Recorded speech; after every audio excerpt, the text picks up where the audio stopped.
Welcome to the Climate and Sustainability Summit. Back to square zero for sustainability? From evidence to earnings, breaking the wall of economic short-termism.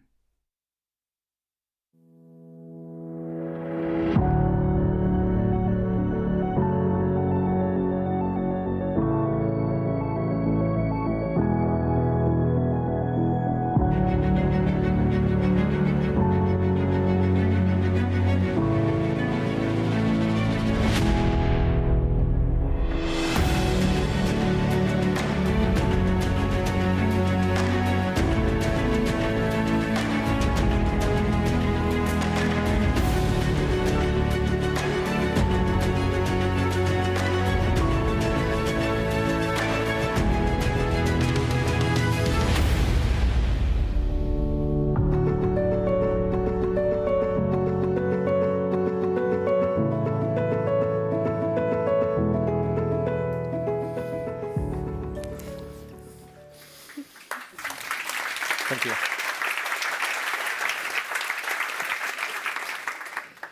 Good afternoon, everyone, and a very warm welcome to the BCG and Falling Walls Science Summit. It's so amazing to see you all this afternoon in this room. My name is Michael Brickel. I'm the head of BCG in Central Europe. Hi, I'm Johanna Pütz, and I lead BCG's climate and sustainability business in Central Europe. And we have the honor to kick off this afternoon's program. And we have one thing in common with Falling Walls at BCG. We share a true passion for technology. And that's why we're so thankful that we can be a partner of Falling Walls and that we can actually have this amazing afternoon with all of you over the next 3 hours together. So today's theme is around back to square zero for sustainability. Johanna, what comes to your mind when you hear this? I actually want to start on a positive note. I don't think we are entirely back to square zero, and we have already actually achieved a lot. 10 years ago, we were on a trajectory when it comes to global warming for 4 to 5 degrees. Now, based on just the current policies that are already implemented, we're looking at 3 degrees. So I know it's not where we need to go, but it's progress. And I would say the back to square zero feeling comes from 3 things. The first one is that, of course, there have been disappointments along the way. Like many technologies that we were planning to scale, say hydrogen, didn't scale yet and are more expensive than we expected. Then there's, of course, also the US situation right now, where there's almost a crusade against everything that sounds green, even though maybe not economically wise. And then lastly, we know that Europe is in an economic downturn. That's probably the biggest factor that we have here. And that's very often blamed on the green transition. Now, I would argue when we look at rising energy prices and cost competitiveness, there are also other factors, for example, the Ukraine war for energy, that has contributed to this. But that's the gloomy feeling right now. And thinking about the topics that you mentioned, I mean, many of them are more midterm and long-term. But I think what is also a big topic is what does the present currently feel like? And there is particularly one topic in Germany, for the Germans of you, that is this renaissance of the energy trilemma that we're currently living through. And that trilemma is all about that we need cheap, sufficient, and clean energy. And we're currently struggling to navigate in the trade-offs of this trilemma. Johanna, any countries that are better than we are in Europe or in Germany in solving this trilemma? Well, I think the obvious one to look at in the area of green tech is China. China is always the best and the worst student. They are the worst ones when it comes to coal and how they grow that. They are the best ones when it comes to how they scale green technologies and renewable power.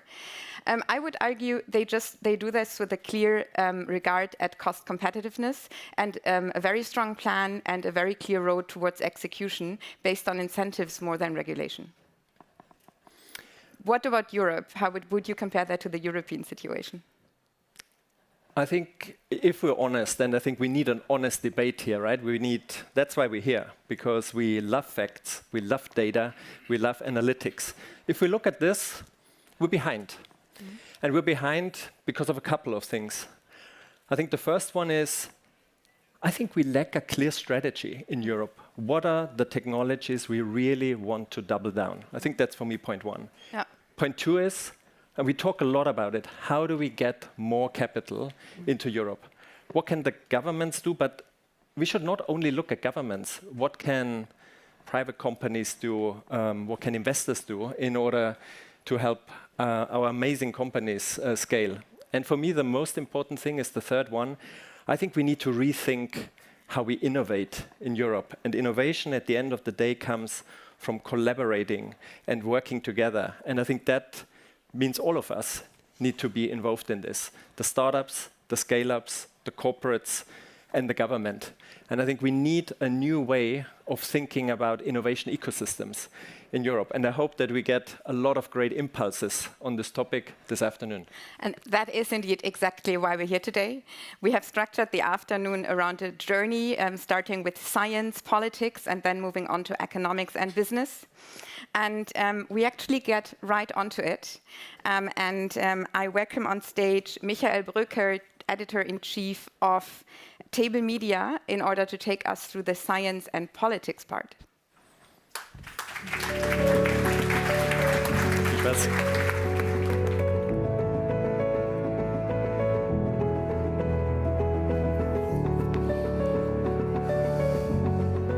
Welcome everybody from my side.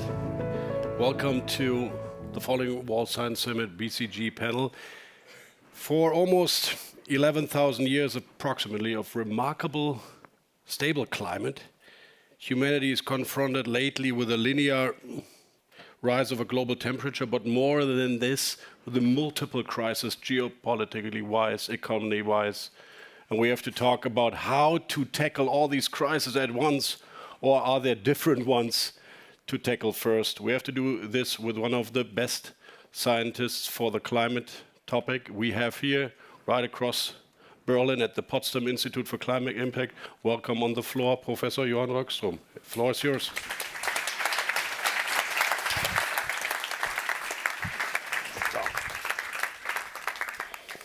Thank you so much. And let me just start by saying that I fully agree with Michael and Johanna that we have made progress.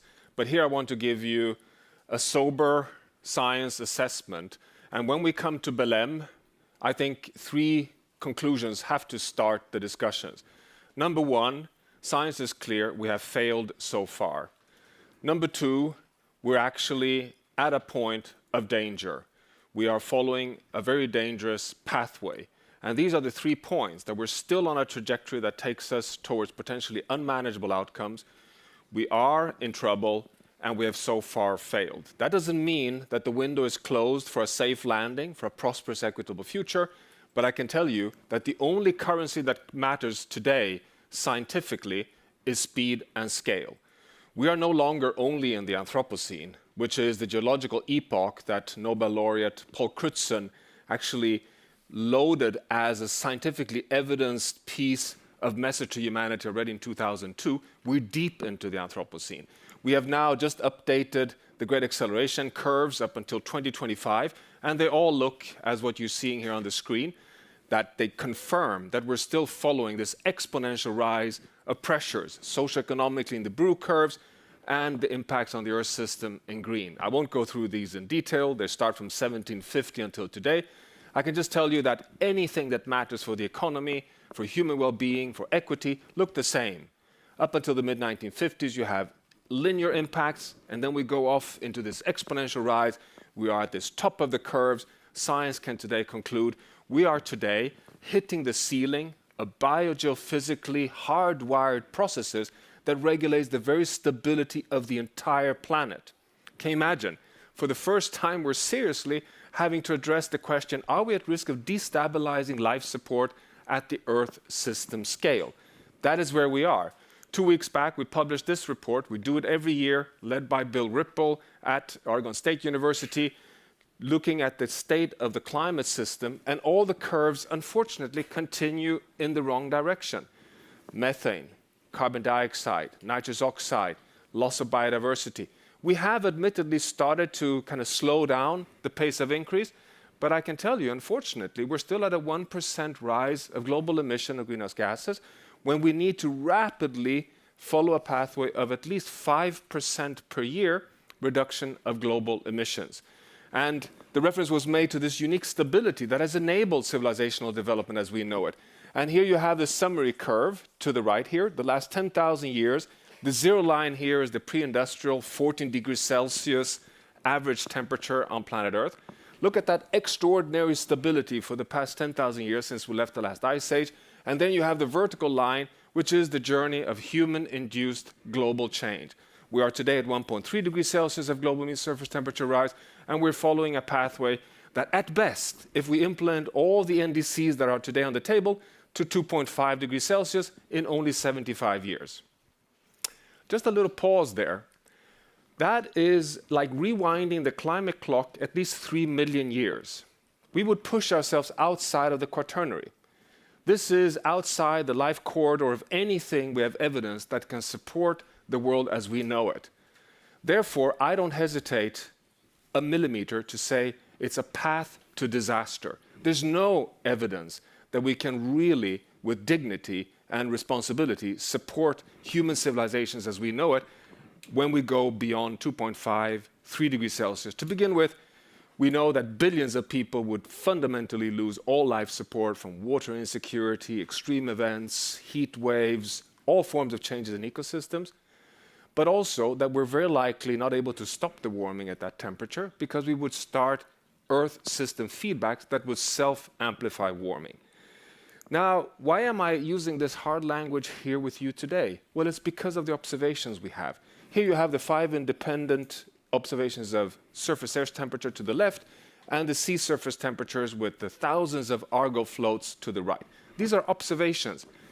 And what has been worrying us, which concludes that we have a climate crisis, is the linear increase of warming since the 1970s.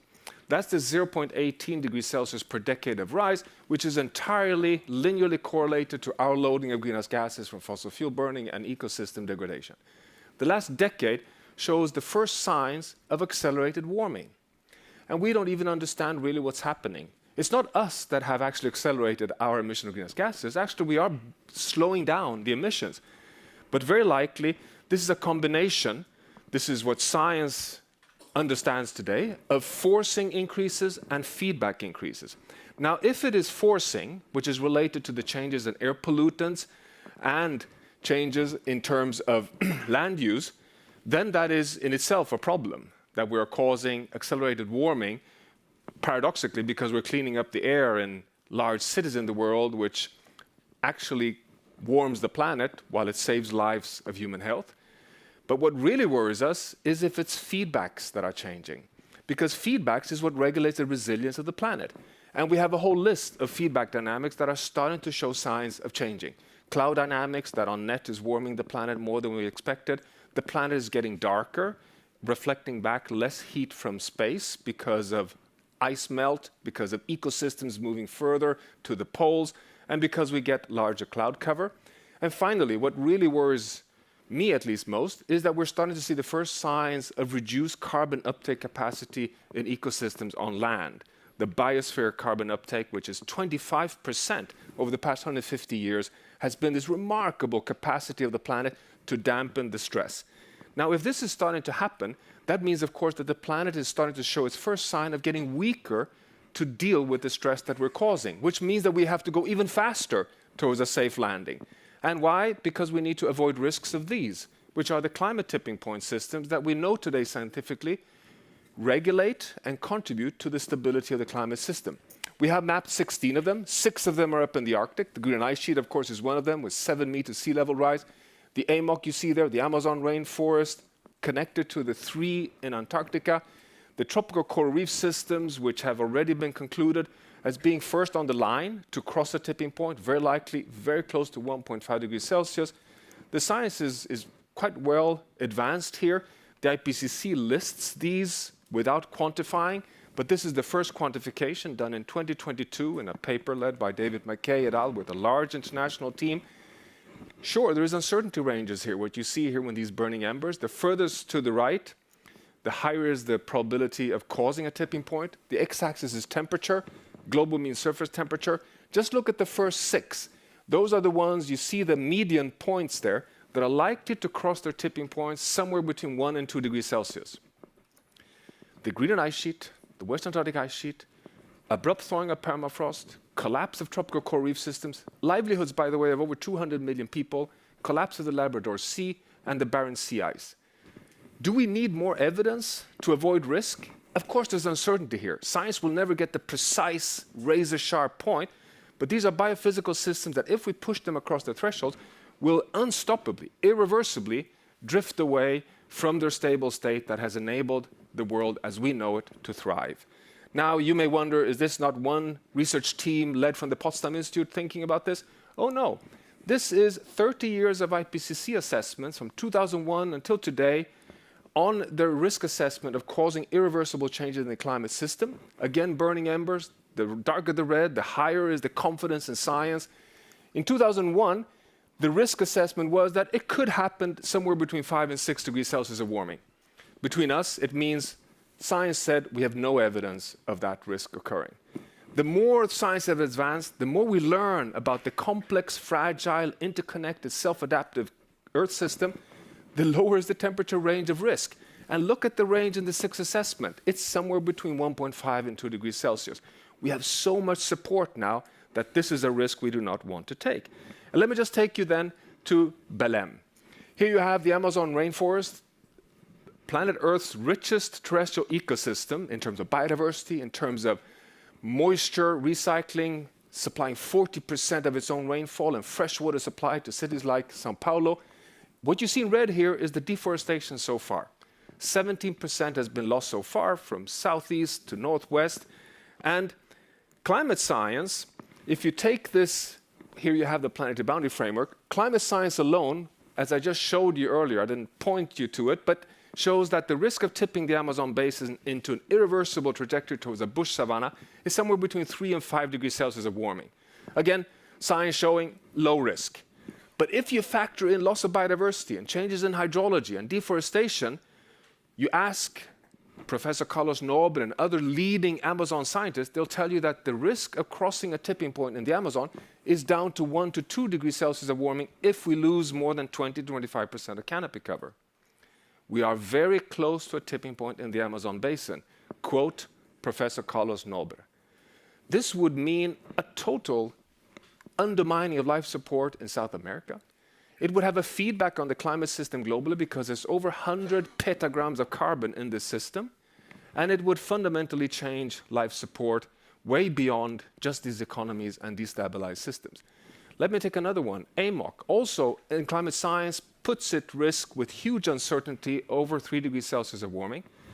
But we see observations of this cold blob in the AMOC, the Atlantic Meridional Overturning Circulation, which is a sign of a slowdown of the AMOC. The latest papers shows overwhelming evidence that we've underestimated the risks of a shutdown of the AMOC.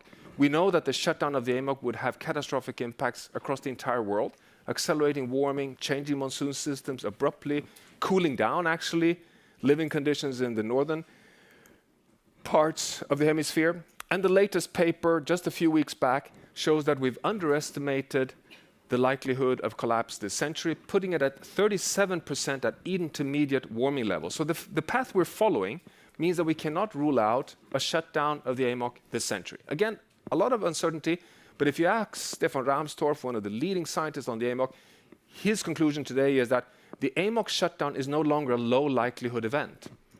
It is something between 1% to 10% likelihood of occurrence. Well, for any one of you who are in the business of finance and economics knows that if you have a probability above 1% for an unacceptable impact, then risks are considered high, actually unacceptably high. We have more and more science also that these tipping points interact. So what's happening in the Arctic interacts with the AMOC via Antarctica. That's something to also consider, that these can have cascade effects. This is why, to close this, we need to operate our world for a safe landing within safe planetary boundaries. These are the 9 boundaries, the Earth system processes that scientifically are verified to regulate the stability, the health, the resilience of the system. I show this map because this is where we were 150 years ago. We were in the green zone. We were within the range of variability of the Holocene. We were on a healthy planet, really resilient and strong to deal with natural variabilities and stress. This is where we are today. 7 of the 9 boundaries are today concluded to be outside of their safe space. So this is what's happening on our watch. We have a climate crisis, but at the same time, we are doing a double mistake. We're continuing that stress, the energy imbalance, and at the same time undermining the strength of the ocean systems and the natural system to buffer and cool the planet under that stress. When you put all this science together, this is our verdict at the New York Climate Week, September 2025. We're outside of the safe space. The yellow zone here is the zone of uncertainty in science. I call that the danger zone. You don't know what will happen because the system is complex. The red is you have high likelihood of really pushing the planet irreversibly on a drift away from the Holocene state. We place the planet today at the upper edge of that yellow zone. What does this mean? It means we are in danger, but it also means it's not too late. We can still turn this around. Science is quite clear. The biogeochemical dominance of feedbacks on the planet are still dampening. It's quite remarkable. Despite the stress, the ocean is still picking up 90% heat, almost 25% carbon dioxide. The Amazon rainforest is still standing. The temperate forests are still coping, but it's under stress. The journey is clear. We need to phase out fossil fuels by mid-century. We need to transform the food system from net source, you see the dark wedge there, to net sink in dark orange. We need to scale carbon dioxide removal technologies in yellow, and we have to keep the biosphere intact in green and in blue, sucking up carbon. That is the charge. That's what we bring to Belém. It has to go faster. It can be done. We have the technologies, we have the practices, but boy, we're running out of time. And I've probably also run out of time, I realize. So with that, I'm finished. Thank you very much.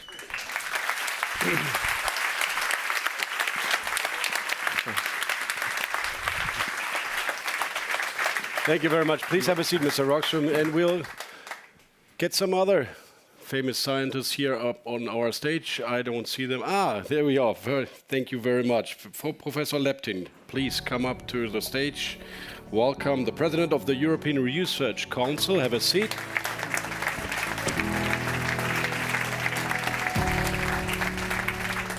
And to discuss these topics, we need a Nobel laureate. So thank you very much. Professor Brian Schmidt is here, astrophysicist, the former head of the Australian National University. Welcome on the stage.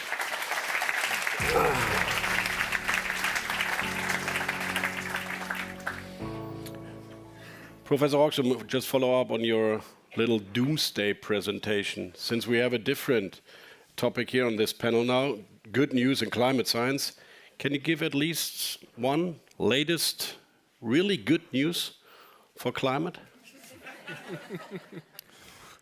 Please find one. Well, actually, there is, I think it is a good news that the curve is starting to really flatten out, and we're very close to a bending point. The other good news is that China is probably 1 or 2 years away from peaking emissions. Yes. And the third one, I think, is the point that we have so much evidence today that you can decouple economic development from emissions, and that emission reductions can be done even without subsidies in a competitive way, particularly when it comes to phasing out coal. Professor Leptin, Professor Rockström said in a recent interview that even the scientists underestimated the risks of the climate crisis, and now we have seen the pictures, which were really clear. Why isn't the urgency being registered, I don't know, in politics, in society?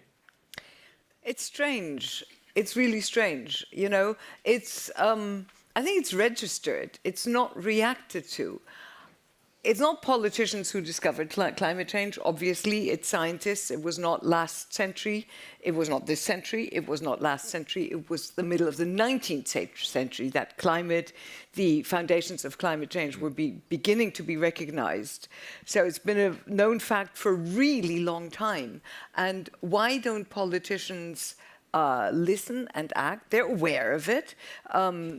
We also don't need politicians to tell scientists to do research into climate change. They're curious people, they're citizens themselves, so they're affected. We need to fund them, and the ERC does. I mean, Jan is one of them, one of our grantees. So why do they not listen? Because it's uncomfortable, because there is a clash between needs, and politics, unfortunately, isn't black and white. You have many stakeholders, and so it's uncomfortable. And as Jan just said, what matters is that we have found ways, or that it's beginning to be seen how we can turn around without damaging some of these other interests. Professor Schmidt. Based on science and based on fundamental research. We mustn't forget that. Without that, nothing goes. Professor Schmidt, when I was listening to Professor Rockström, I was thinking about you are an astrophysicist. So are you sure we don't have a planet B somewhere out there? Well, there are planet Bs. They're just a long ways away. Okay. So I would not be counting on a planet B unless you got about 1 billion years up your sleeve. Okay, so okay, we let's stay here then. Okay, on the planet. You are the outsider here when it comes to Europe. You have the view from Australia, from America. How do you see what Europe does? We've seen the environmental ministers just weakened the target a couple of days ago for the climate, for tackling the climate crisis. They reaffirmed Paris, but they weakened the target. Is that already the beginning of a not very tough policy against climate crisis anymore? Well, okay, so Europe has shown a lot of leadership, in my opinion, over the last 25 years. But the politics Maria just was talking about are at play here. I think what my encouragement to Europe is to have the confidence to do more, to take a leadership role globally. This is a global problem. It's not just a European problem. And Europe can't just think about fixing itself. So let's think of the border adjustment mechanism. Mm-hmm. That's a European thing. The world, it needs to be not a European border adjustment. It needs to be a world a mechanism. What if they don't want to do it with us? Well, you need to spend, how much time is Europe spending out, diplomatic circles, out pushing the world to adopt this? Have they been to Australia and said, why don't you come and join us? Have they been to Japan? Have they been to China? Yeah. So that is where I think Europe has a chance to stand up and make a difference. Because Europe actually has been pretty engaged. But like most countries, they always think, oh, well, we're just Europe. And we have deferred collectively to the United States. The United States has kind of left the building right now. And I would encourage Europe to think, okay, we need to take a leadership role. And I think the world's maybe more listening than you think. Can we afford it? Yeah, thank you very much. The question is there someone relevant in European politics who really thinks we can afford to get this role, Professor Rockström? Can we afford to be a leader again? There's nobody I've talked to lately who is still thinking that Ursula von der Leyen's speech a couple of years ago, the man on the moon moment, we're going to be the first continent, that there's somebody really thinking about this speech in a very positive way. It's like, we want to save the industry. We don't want to restructure it. I mean, to start with, a slight correction, which is that, I mean, the world is not doing enough, but the world is relative in the end, and Europe is the world's climate leader, still is, and has been for a long time. The most ambitious climate law is here in Europe. And one should recognize that. So I'm very much with you, Brian, here. I think also that has to go much more into diplomacy campaign at a global level to get the CBAM, for example. I mean, the CBAM, I think, once it's introduced in Europe, can have a spillover effect towards creating an organic development towards a global price on carbon. And that would be, I think, a tremendously useful step forward. But you're right, Michael, that we need to see a leadership in Europe that steps up one further step. And do we have that today? Well, I think, to be honest, that the bravest leader in Europe today, in my view, is Christine Lagarde at the European Central Bank, standing very strong on risks related to the economy in Europe. I think also that the European Commission with Wopke Hoekstra and Ursula von der Leyen are really good pair and driving as much as they can.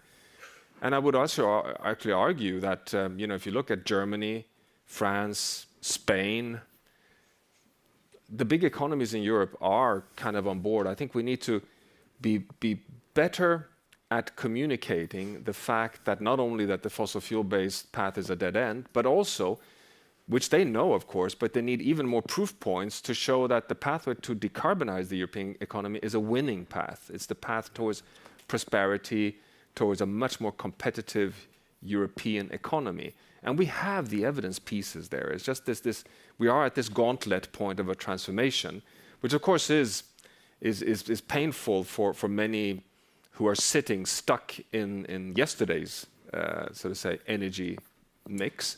But I think we need to and can put forward much more of the evidence that already today you can actually be successful through investments in a decarbonized path. Professor Lepton, you're more or less the ambassador of the European research and science ecosystem, let me say, put it like this. When we look back to the corona pandemic, science-guided action, political action during this pandemic, why is it no longer doing so when it comes to the existence of the planet? First of all, I'm not the ERC is a small part of the EU budget. It's important because it has a huge impact. So if it had a larger part of the EU budget, it would have an even larger impact. Very good. Okay, good point. Good point. So what was the question? The impact on the politics. Good point, Professor Lepton, good point. The impact on politics from science. I'm trying to get from science to politics now. Why aren't they listening to the scientists where they were listening during the pandemic? Well, I don't think the pandemic is a very Europe, good they example. did mostly. Well, even in Europe, a lot of strain was put on scientists in the pandemic to come up with answers instantaneously because people were dying. And that put scientists in a corner where they didn't always react correctly. They reacted with certainty in cases where there was no certainty. And this really played cards against us, the scientists, because the time to explain the principle of uncertainty in Johan's last slide here and elsewhere, that stupid spoof movie, Don't Look Up, but it makes that point very clearly. If there's 4% uncertainty whether that comet is going to hit the planet, you scientists don't even know whether it's going to hit the planet. So I think COVID actually did the opposite for us. Okay. It reduced the credibility of scientists. It shouldn't have done because everybody was doing the best they possibly could, but it was misinterpreted. And so I think that's a problem. It's not so much a problem with politicians. Really, I think politicians, I can only go back to what I said before, is they just have too many tangible goals to serve that are immediate, instantaneous, with people who are going to shoot them if they don't serve those. And, it's always comfortable thinking, well, but there is the green bit.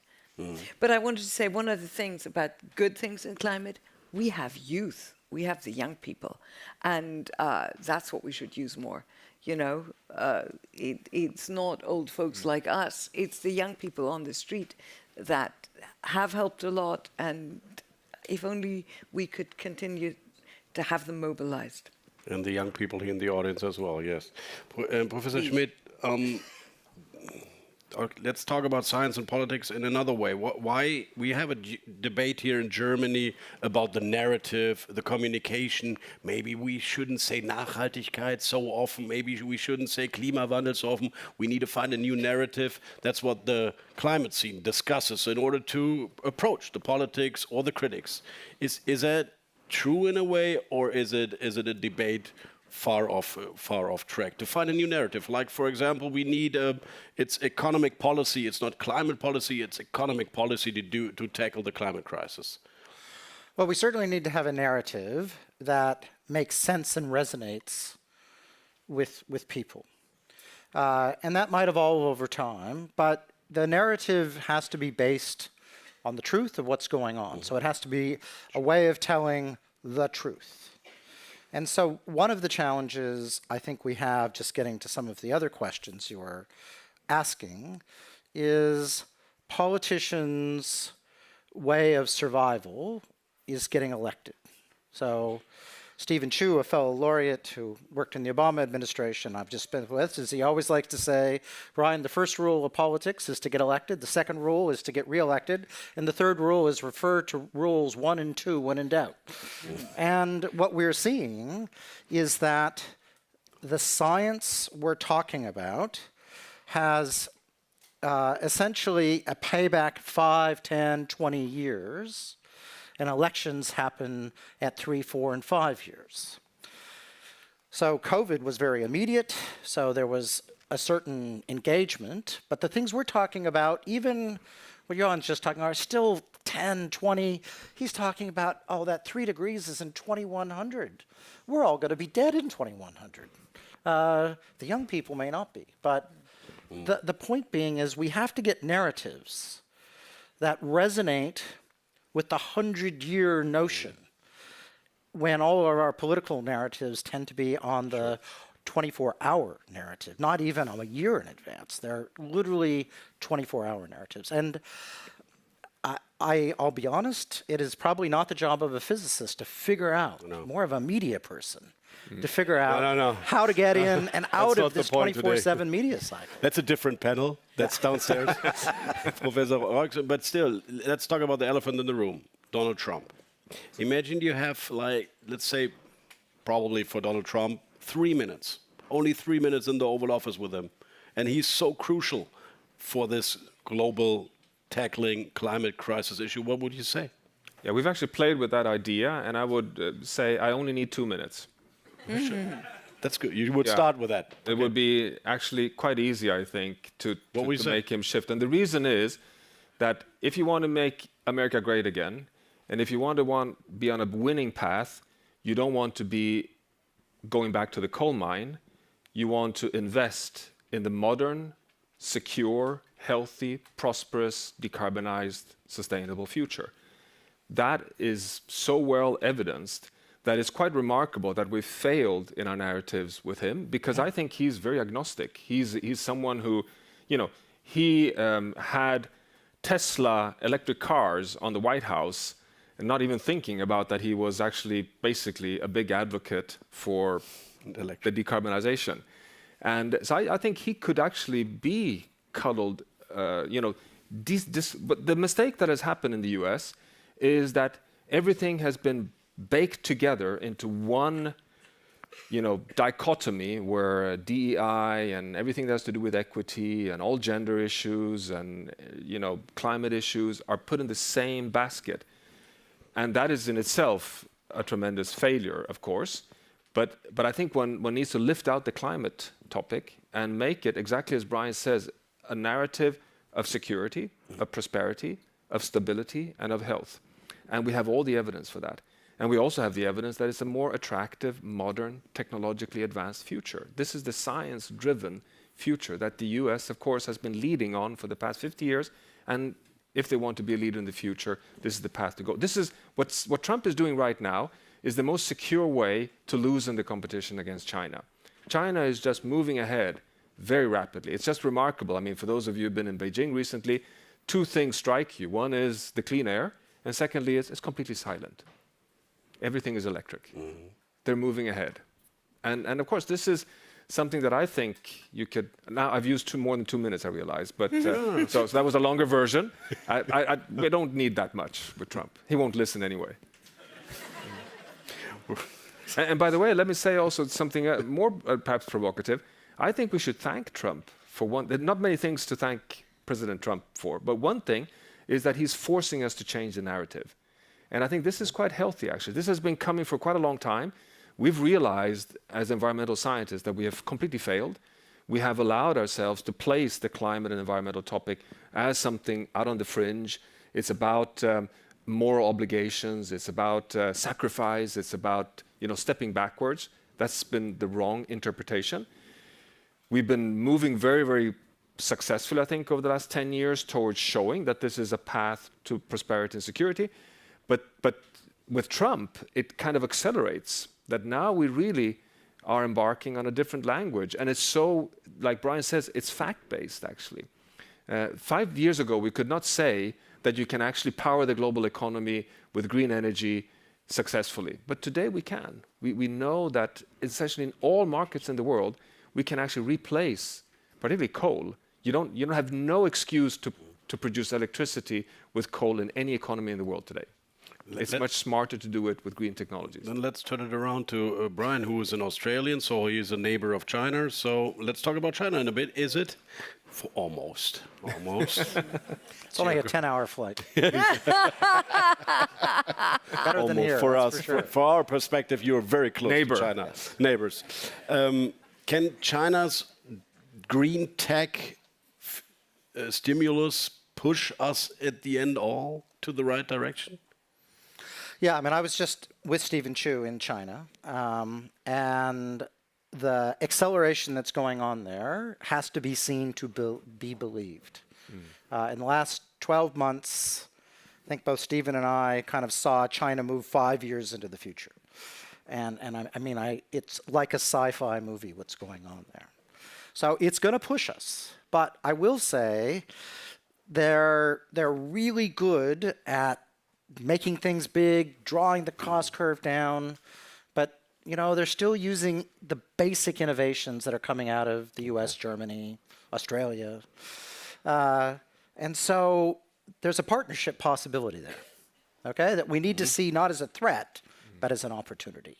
Because, the solar that we all use, that's an Australian invention, okay? The actual PERC technology done by a colleague of mine in Australia.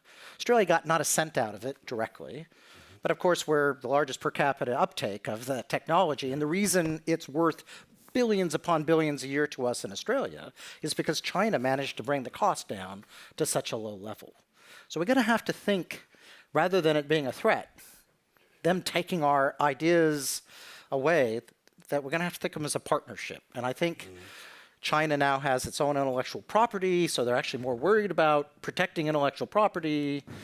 I think you'll find that they're in a mood to be a partner rather than the raider that we're all concerned about. So we're going to have to think about partnership with them, in my opinion.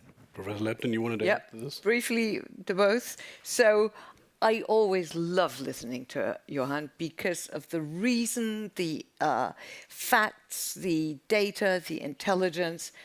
I'm not sure that would carry any weight with President Trump because he works on fear. So I would say to him, Mar-a-Lago is going to disappear under the ocean. Wow. But, There we are. And that is a fact. Boom. Good idea. with regard to China, last 12 months, 5 years, absolutely, and it's been going longer and it's been more progress. In my field, in the life sciences, they're no longer relying on our advances on which to build. They're making them like there's no tomorrow. We'll rely on them in that. Yeah. The idea that Europe is leading in knowledge production and all we're lagging behind is in innovation, forget it. We're not leading in knowledge production. US and China are now. So, yeah. What can we say? We have to take our responsibilities seriously. We have to take our responsibilities for data, climate data seriously. I already said that this morning. Anyway, that's... One question to you and also to the professors Rockström and Schmidt. Can the technology do a difference when it comes to the exponential rise of the climate crisis? And maybe we can really do a prognosis on this, but can it be the change we definitely need when it comes to technology for climate? Technology is fundamental, but technology will not do it alone. We know that we also need behavioral change. We need actually a redistribution of wealth. And we also know that the two transformations that will take us back towards a safe climate future is the food system transformation and the energy transformation. And the food system transformation has a lot to do with healthy diets and preferences that we make. So it's a combination. Cyril? Well, yeah. So the technology is coming along, and I think, you know, the technology we need to make the transition is sort of already exists. It needs to be improved. The technology cost curve needs to be drawn down. The thing we're really struggling is on the human side. How do we get humans to work collectively towards a global goal when we don't trust each other? We're worried about them taking our jobs and them taking our jobs. So there's a real human political side that is the barrier. That's the wall we have to get across. It's not actually the technology side. That part I think we've kind of dealt with. Yeah. Science has more or less done its part. It's man-made. Mankind can change it. Technology is only a bypass. All right, I have to understand that. Then we have to talk to a man who is changing or not changing the fight against climate crisis. A politician we welcome on the panel now. But first of all, I have to say thank you, Professor Rockström, Professor Leptin, and Professor Schmidt for being here. Thank you very much. Thank you.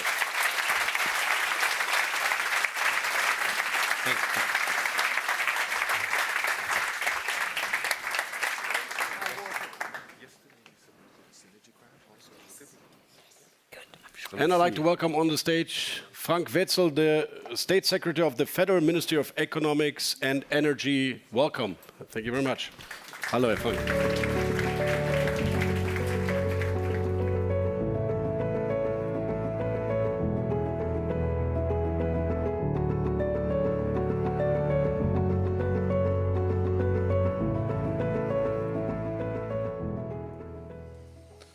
Dear Mr. Beuker, ladies and gentlemen, thank you very much for inviting me to Falling Walls Science Summit, a conference dedicated to ideas for a positive future. Previous speakers have highlighted the importance, the necessity of climate action. Science matters. It informs the why, the what, the how. The economy also matters. Each are interdependent. As policymakers, the job is to make sure that the framework conditions are fit for purpose, to achieve the federal government's commitment to framework conditions for economic competitiveness and making Germany climate neutral by 2045 at the same time. Key to the competitiveness of our economy is an energy system that is financially viable, cost-effective, reliable and secure. The energy transition is progressing, but it requires major investments in infrastructure, storage, grid expansions, backup capacities, all of which are critical for the reliable supply of electricity. And as you know, electricity prices in Germany are high in international comparison. But there is untapped potential for flexibility in the market, price signals, digitization, and the smart meter rollout. Operators of small PV installations do not have a sufficient incentive for using their flexibility in the best interest of the overall system. Thus, we need to reduce the cost of the system and make it more efficient. How do we want to do that? Again, science matters. Therefore, in order to establish a fact-based foundation for guidance, we commissioned a monitoring report in the energy transition, which was published earlier in September. The coalition agreement set out clear tasks for the monitoring. The work involved an analysis of the expected electricity needs and the state of security of supply, the expansion of the power grid, the expansion of renewables, digitization, and the hydrogen rollout. The monitoring report gives us now a very good picture of the status quo and of the work that lies ahead, and I can tell you it's a lot. Based on this, we formed our why, what, and how. Federal Minister Katharina Reiche tabled 10 key business and competition-friendly measures. Let me focus on 5 aspects. First, because economy matters, the key criterion guiding our decisions must be, as I said, system costs. That is the sum of all the cost components in our electricity and energy supply system. For our economy to stay competitive, we have to keep these costs at a minimum. This means that the expansion of renewables and the grids must be based on a realistic needs assessment, which the monitoring report puts at somewhere between 600 and 700 terawatt hours for 2030. Second, we are trying to keep system costs down by making smart use of the infrastructure, by keeping the expansion to a minimum. We need to better synchronize grid expansion and generation. Geographical decisions regarding sites should be taken with system costs in mind. For instance, a grid traffic light system for areas to be connected, the joint use of grid nodes and pooling of grid connections could deliver improved efficiency, for example, in the offshore generation. Incentives for cost-effective placements of infrastructure could be set by using differentiated grants towards the construction costs. We will gradually build up the hydrogen infrastructure, including the core network and the important corridors, and do so in close coordination with the demand side. Third, we are currently revising the funding system for renewables to ensure they serve the system and are rooted in the market. Investors and operators need a sensible framework for investment that operates on signals from the market. The target to raising the share of renewables to 80% of our gross electricity consumption by 2030 remains. To achieve this target, we will use differentiated funding models such as two-sided contracts for difference and rely more on private sector solutions such as PPAs. Fourth, we are focusing on flexibility and digitization. Flexibility is the most important lever for an efficient energy system in the renewable world. And digitization is the nervous system that sends producers, consumers, and aggregators the right price signals. Fifth, we will keep security of supply at the present high level. This is crucial for our future, for customers, and especially also for us being an industrial center in Europe. We are therefore preparing auctions for controllable power plants. Yes, there will be gas-fired power plants, but they help the ramp up of renewables. And this is very important, ready to be converted to the use of hydrogen. The next step will be a technology-neutral capacity market. Some of our neighbors have started that attracts investments and builds a secure basis for market players to plan on. By setting guidelines, accepting economic realities, and managing national resources carefully and with a clear vision in mind, an honest and innovative remodeling of the energy transition is possible. Underpinning these policies will be a comprehensive legislation package. For example, Renewable Energy Sources Act, Offshore Wind Energy Act, Energy Industry Act, just to mention a few, and I can tell you my people are quite busy at the moment. Furthermore, science does not stand still, so we are pressing ahead with energy research, which is a strategic element of any forward-looking energy policy. Energy research plays a key role in our work to prepare the next steps forward in the energy transition with the aim of providing security of supply, affordability, and underpinning competitiveness. It offers not only innovations and technologies for energy transition, it also strengthens our economy, opens up new markets, and creates good jobs. Energy research also serves our national and European interests in consistently contributing to the policies or to strengthen the industrial hub and to ensure security by building resilience, making us less dependent on raw materials and protecting us against cyber attacks on our energy system. In other words, energy research and energy innovation are the key to reaching our targets in a pragmatic and realistic manner for a clean and reliable supply of affordable energies. The 8th Energy Research Programme strengthens the transfer of innovations into practice. It spans the entire energy system, including the heat transition, the transition of the power sector, and hydrogen. High-temperature superconductors are also key enabling technology for fusion energy. Germany wants to build the world's first fusion power plant. As we move towards this goal, we will strengthen the ecosystem for innovation in Germany and Europe, and hopefully also globally. The importance of energy research with our energy policy is also reflected in the numbers.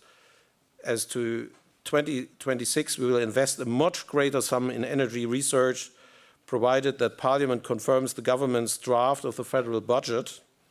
The Federal Ministry of Economic Affairs and Energy will be able to provide a much greater sum maybe 660 million. Hydrogen can help us further decarbonizing our industry, the transport, and also the energy sectors. It has the potential to be stored and transported, and thus makes a considerable contribution to security of supply and the resilience of the energy system. This has been confirmed by the Energy Transition Monitoring Report. However, we all know the hydrogen ramp-up is currently going through a challenging phase. Large electrolysis plants, which are well advanced in terms of planning and are receiving high levels of funding, are delaying their final investment decisions amidst the gloomer sales prospects. In response, the Federal Ministry of Economic Affairs and Energy is advocating a pragmatic approach to regulation and the necessary stimulation of demand. In order to make the hydrogen ramp-up a success in the short and medium term, we need a targeted approach, the design of more flexible and cost-reducing rules and technology-neutral funding programs that prioritize the reduction of risks for investors, and we are in an intensive discussion with the EU Commission and our neighboring countries about that. Establishing an efficient and forward-looking transport infrastructure is crucial for the ramp-up of hydrogen economy. The hydrogen core network connects centers of production and consumption and storage and important points transporting hydrogen to where it is needed. This makes it a key enabler of the hydrogen economy, and we stick to the plans. The planning process is going ahead. According to current plans, some 500 kilometers worth of pipelines will be installed this year. The hydrogen core network is being established gradually and in a scenario and needs-based manner. Our energy policy seeks to ensure the availability of sufficient volumes of hydrogen and resilient and affordable supply of hydrogen, particularly for industrial business and SME, and this to foster competitiveness. Beyond the hydrogen economy, it is important for industrial business to be able to capture carbon dioxide and store or use it. Without CCS, we will not be able to successfully decarbonize our industrial sector. There are sectors such as cement or lime industry or waste incineration, which are impossible to decarbonize without carbon capture. This is why we want to swiftly create a legal basis that allows for the use of CCS and the German Parliament has just adopted the important Carbon Dioxide Storage Act. Establishing industrial-scale CO2 storage facilities for commercial use on the continental shelf and in the exclusive economic zone are in the heart of that legal act. Providing for an opt-in rule for the federal states that allows these to store CO2 onshore on their own territory is another part of it, and let's see whether the federal states will make use out of it. Making the establishment and operation of carbon dioxide pipelines and storage facilities are an overriding public interest which allows faster, quicker planning and permit. Accelerating the permitting and administrative procedures governing the establishment of carbon dioxide infrastructure is another target. The Federal Ministry of Economic Affairs and Energy uses carbon contracts for difference to support investments in forward-looking, low-carbon production methods in energy-intensive industries, including chemicals, cellulose, paper, primary steel, other metals, cement, lime, ceramics, glass, and plaster. So the next round, compared with the first round in 2024, the scheme has now been made more flexible, more SME-friendly, more technologically neutral.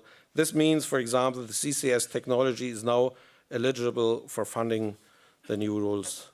Ladies and gentlemen, reliability, resilience, decarbonizing, cost effectiveness, these are the objectives which have to be tuned to each other. Decarbonization technologies succeed in establishing themselves on the market under their own steam. That should be our target. And then this would be an important part of the energy transition, which is market-driven. Pragmatism, market logic, and technology openness are essential to secure prosperity, protect jobs, and meet our climate goals for the next generations. Thank you very much for your attention.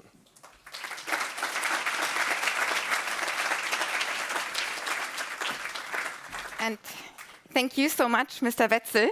Thank you for joining us today. It was a pleasure to learn about the very comprehensive agenda that you have in store. Sounds like a long to-do list indeed for you and your colleagues at the Federal Ministry. Thank you. Yeah, I think that's a big round of applause. Thank you. So, with this, actually, we move on from our science and the politics section. Of course, we keep it in mind as we move towards economics and business. And next up on the agenda is our keynote by my BCG colleagues, Patrick Herhold and Jens Burchardt, two of the founders of climate and sustainability work at BCG. So we were going to talk about the business cases of decarbonization and climate change. Welcome, Patrick and Jens.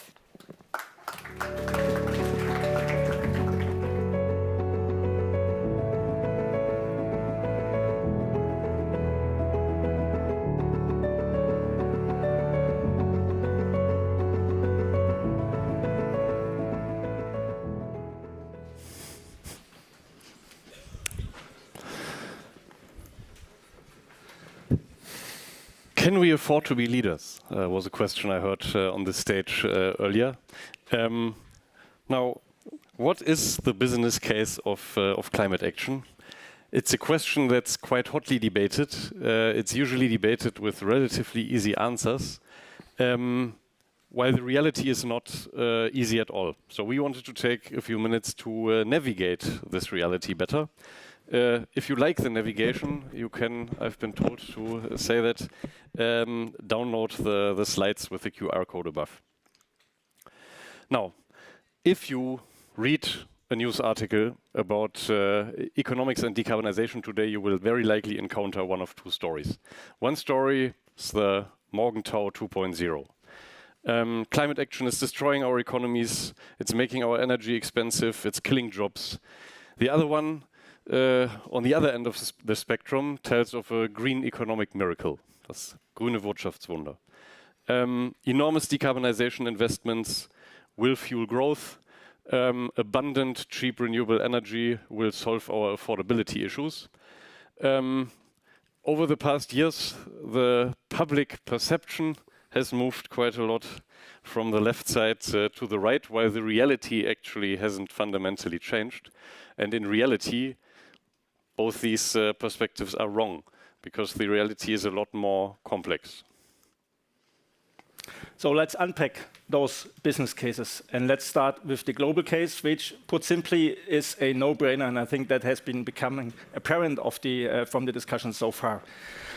In all scenarios, literally across all the institutes and studies that are out there, any climate action today has a very true and sizable financial, i.e. economic, business case on the global level. And that's a fact, and no one debates that. Climate change has started to make a real impact over the past decades. We've seen this as people being affected, our economies are being affected likewise. The annual damages from climate change to the world economy have more than doubled over the past 20 years to reach around 200 billion per annum over the last 1 or 2 years. Now, moving forward beyond those immediate damages from wildfires, floods, and storms, our economies are going to be hit much, much more structurally. For example, as crop yields will decline, we talked about the food system transformation before.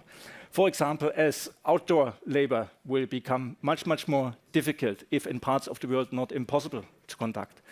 For example, as ecosystems in which we fish are collapsing. All those are structural and long-lasting implications, and just a few examples on our global economy. And according to a meta-analysis, i.e. again a broader range of studies and assessments, the current trajectory of round about a 3 degree of global warming will have a GDP impact of anything between 15% and 34%. A big range, but for any one of you who is familiar with economic projections and scenarios, these are massive and practically unheard implications for the global economy. Yes, this is by the end of the century, but yes, this is the trajectory we are essentially on. And on the other hand, the costs for preventing these massive hits on the economy are nowhere close to these orders of magnitude. It's one of the most amazing business cases you couldn't at least see on paper at a global level. Now, this was the no-brainer, this was the simple part, this is what we all practically know about. Now let's move to unpacking these even further and drill down into individual countries and sectors. And this is where things are becoming much, much more complex. Not least as the action case, the business case for climate action depends on where you actually are. Let's start with China. China, we've heard that before, is moving ahead massively. Let's put a few numbers to this. First, maybe not that well known, China has had the highest growth rates in terms of the share of renewables in the energy consumption since the 1980s. Higher growth rate than Europe, for example. We praise ourselves to be leaders. We are in good competition, but China actually has made more progress on that. Similarly, China is leading in terms of green tech investments. Almost half of all global investments in green technology, photovoltaics, batteries, wind power generation, is currently and has been happening over the last years in China. Equally, innovation. China is not just a production and deployment masterpiece, it is also by now the innovation powerhouse in green tech globally, as, for example, manifested by the number of patents that got issued in that space. And of course, China is not a poster child in itself. We are aware the electricity mix comprises still more than 50% coal-fired power generation in China. China takes a very pragmatic approach to addressing and or benefiting from the climate challenge and the opportunities that it offers. At least compared to all the other regions in the world, China seems to be very successful in squaring the green tech investment, economic growth, and also in terms of driving energy independence, i.e. becoming independent from fossil fuel imports that China historically had at quite significant levels. Other countries and regions continue to struggle less successful in moving that forward. Europe, I guess we are well aware of, struggling amid high costs, competitive pressures, political fragmentation, societal moods. The US, blessed with a very attractive business case for fossil fuel exports. The US by now is the biggest single exporter of fossil fuels to the world. The relative economic case for climate action is a very weak one, to take this as an honest statement. And in other parts of the world, we are facing high capital costs. Investments in green technologies and others are simply high. In particular, investment costs are very high, in particular in countries of the developing world, where interest rates, weighted costs of capital make the energy transition much less affordable than, for example, in China, or by way of comparison, also in Europe. Truth also be told, it not only depends on where you are geographically, but also which sector you operate in, whether there's an economic case, both for a company, but also for an economy, for a country as such. This chart shows all the technologies, sector by sector, that would be needed to decarbonize our global societies and economies. Green color means it's a technology that is essentially in the money, as we say. It has a positive business case for those investing and operating. A red color means there's no business case from the perspective of an individual investor or operator. And let's unpack this a little bit, and let's take two perspectives. The one is from an investor and operator, like a solar PV plant or a battery electric car, but let's also take that sector and country lens associated with this. And I would like to start on the rightish side with the building sector. The building sector, to simplify, let's take a European and maybe, if needed, a German perspective, is a fairly straightforward one. Technologies around building renovation, around heat pumps, around renewable energies to heat and power our buildings are largely available and more or less becoming in the money as we speak. This is a business case for the companies operating in this space. There's also an economic case from a country perspective in the building sector, because the more we decarbonize, the more we can reduce our fossil fuel imports, and we can replace this essentially with investments of domestic nature, capital goods deployed in the country, in the respective region. Moving on to the left, industry. Industry is a very different perspective. Essentially, the answer is in industry, there's no economic case from a gross domestic product impact, from a GDP impact perspective for climate action. Yes, energy efficiency, material efficiency has had a business case for a long time, but it's only a fraction of the problem that can be addressed with that. And the more you move up into the yellowish and reddish parts of the chart, you realize that you need to deploy technologies that are on the one hand there, but that don't have an economic case, neither for the individual operator, despite obviously the door that now has been opened, for example, on carbon capture and storage in Germany. We will need to subsidize this a lot. This is a picture pre-subsidies, so we will need to spend additional money to bring these technologies into a meaningful business case for everyone who is supposed to run this. From a country perspective, climate action in industry at the moment, currently, unfortunately, doesn't make a lot of sense. It's a bit more diverse in the next sector, in the transport sector. The good news is electric cars, passenger electric cars have been in the money from a total cost of ownership perspective for quite some time, and this is happening in more and more countries. And we're also getting there in terms of the light-duty battery cars as we speak. But again, sticking to the local example of German industry, obviously this is a massive transformation challenge for our single biggest industry, the automotive sector. And managing the competitive dynamics around market shares, around model portfolio, around the related margins of the individual products is an ongoing battle, and one where we hope but don't have assurance that it will turn out positively.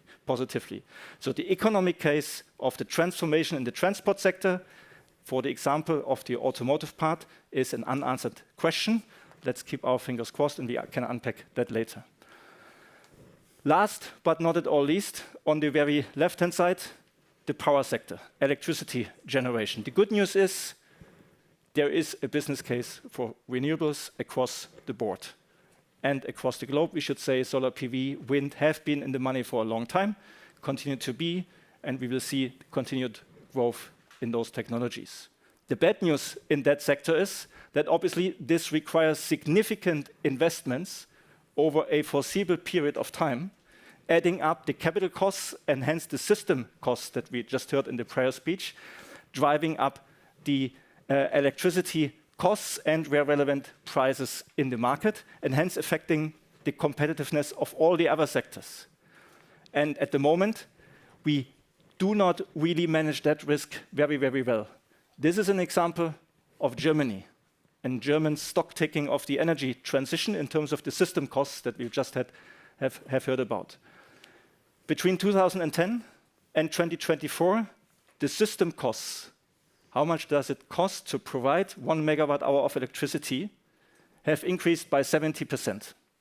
And that's what we all feel and hear about in terms of high power prices. And sometimes there's also a mix-up in terms of high gas prices, which obviously are one of the drivers. But let's unpack this. The 70% cost increase are driven half and half. One half is indeed the renewables build out and the related grid, the investment costs for making our energy transition happening. The other half was triggered by the energy crisis, by Russia invading Ukraine, driving up the gas prices, and we still suffer from that. We are beyond peak, but still significantly higher gas prices than we have seen prior to the crisis. And sometimes in the public debate, these things get mixed up, right? So yes, we have higher costs from the energy transition, but yes, the other part is also related to our dependence on fossil fuels, which the energy transition itself can overcome. I personally remain convinced that driving the energy transition is the right thing to do, but obviously we will need to be much, much smarter in terms of managing costs and cost and price risks going forward. So, the global business case for climate action is relatively obvious. The national case for action is more complex. It depends on where you are and it depends on what you decarbonize. The business case for companies is also extremely complex because the climate transition impacts companies in different sectors extremely differently. For some, the transition is an enormous growth opportunity. If we decarbonize, we structurally replace consumption of fossil fuels with investments into capital goods. We move from burning coal to building renewables, from burning gas to buying heat pumps, and so on. And because of this, and by the way, undeterred by the current climate rollback, the green economy has been the #2 growth sector across the entire world over the past 2 years. It currently stands, the green tech market, at a revenue of roughly $5 trillion globally and is expected to move to $7 trillion by the year 2030. Markets around technologies on efficiency, renewables, grids, electrification, all these are enormous growth markets, and this is of course an enormous growth opportunity for companies who try to sell assets in these sectors.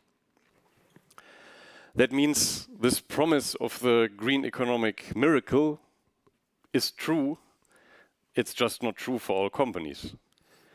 Because we also have sectors like automotive, where the transition is a growth opportunity for some, but it's much more of a challenge for others. In automotive, the market doesn't fundamentally grow. We won't buy more cars just because the cars we buy are electric. That means it's much more of a market share battle, and it's a market share battle which is an opportunity, of course, for electric newcomers. It's much more of a risk for ICE incumbents. It's a battle that's happening on a battleground that is extremely uneven. In China, the share of passenger car sales that is purely electric already stands at almost 50% today. In the US, it's still, especially outside of California, in the single digits. At the same time, margins for electric cars, as of now, are still lower than for ICEs, and that's an extremely difficult present reality for companies to navigate, even though the long-term outlook that most of this market will electrify everywhere is relatively clear. That means for technology companies, this is a huge opportunity. For automakers, it's much more of a challenge. For energy-intensive industries, this is primarily a risk. They sell a commodity that this transformation will make more expensive. Not by a little, but by a lot. if we produce cement with CCS, steel with hydrogen instead of coal, plastics with biogenic feedstocks instead of oil, the cost of these products will go up by somewhere between 50 and 100%. And accepting these costs at scale without losing business is something that no one around the world has so far managed to square. And just making, that's what Europe right now is doing, fossil production more expensive to even out the playing field will not necessarily help these sectors decarbonize. It will very likely rather risk driving them somewhere else. Now the good news is, if we want to find a different way to help these sectors decarbonize, we could afford to do so. In Europe, I think these sectors make up around 2% of our GDP. If we look at the costs across our entire economy, this is not something that we will materially feel. Net zero cement might cost twice as much, but a house built with net zero cement is already around 3% more expensive. In Berlin Mitte, even less. Net zero steel, 50% more. A car with net zero steel, only a few €100 extra. Net zero plastics, at least 50% more. A net zero bottle of Coke, about a cent extra. So who can't afford a cent? What we still need to do as a society, and that we have not figured out, is how to translate this economic reality into policies that make this work and distribute these costs across the entire economy. And that's something we still need to develop. So, taking a step back, what does this all mean now? We've seen the global business case. It's obviously in humanity's best interest to accelerate this transformation. No matter if accelerating this transformation right now is extremely difficult. So the key question is purely, how do we accelerate? In Europe, looking at the state of discussion right now, part of the answer will have to be to regain competitiveness, not because climate action is harming our economy right now, but because making bold investments into the future is much easier if you do it out of a position of strength. Beyond that, we should take a page from China's playbook. There are a lot of areas in which decarbonization is already economic, in which decarbonization can fuel growth. There is no reason why we don't accelerate decarbonization as quickly as China does. We also need to be more conscious about where this doesn't hold. We need to find other ways to decarbonize industries for which this is primarily a cost and a risk and a competitive disadvantage, and where decarbonization might mean deindustrialization. That does not mean decelerating decarbonization there. It means doing it in a way that does not force these industries to leave. From a company perspective, to be honest, even if regulation does not change, there's no need to stay idle. Even under the current context, there are companies who bring green technologies to market that work and bring down their costs. There are companies who bring greener crop products to market and find demand. There are companies where it's extremely difficult to decarbonize, who follow much more ambitious targets than the overall economy. Of all of these, we need more, independent of what happens in regulation. And how companies can do this? This is what we are going to unpack in the next 3 panel sessions. The first one will be around green growth, not only but mainly new technologies. The second one will be around smart moves around industry decarbonization. And the third one will be around organizing the energy transition in a more cost-effective and hence scalable way. And with that, we can conclude the keynote and get prepared for the panel.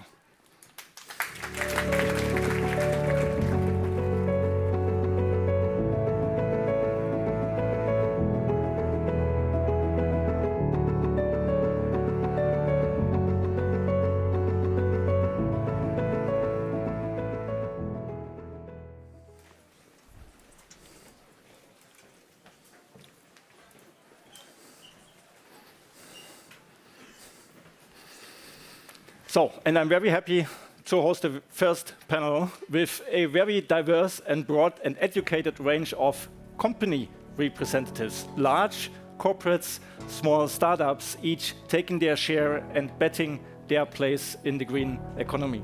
So very happy to invite on stage Frank Meyer, Robert Bosch, Saskia Royston of Carbon Equity, Lucio Milanese of Proxima Fusion, and Lilian Swish of Scilib, a battery recycling startup. Welcome on stage. Thanks for being here.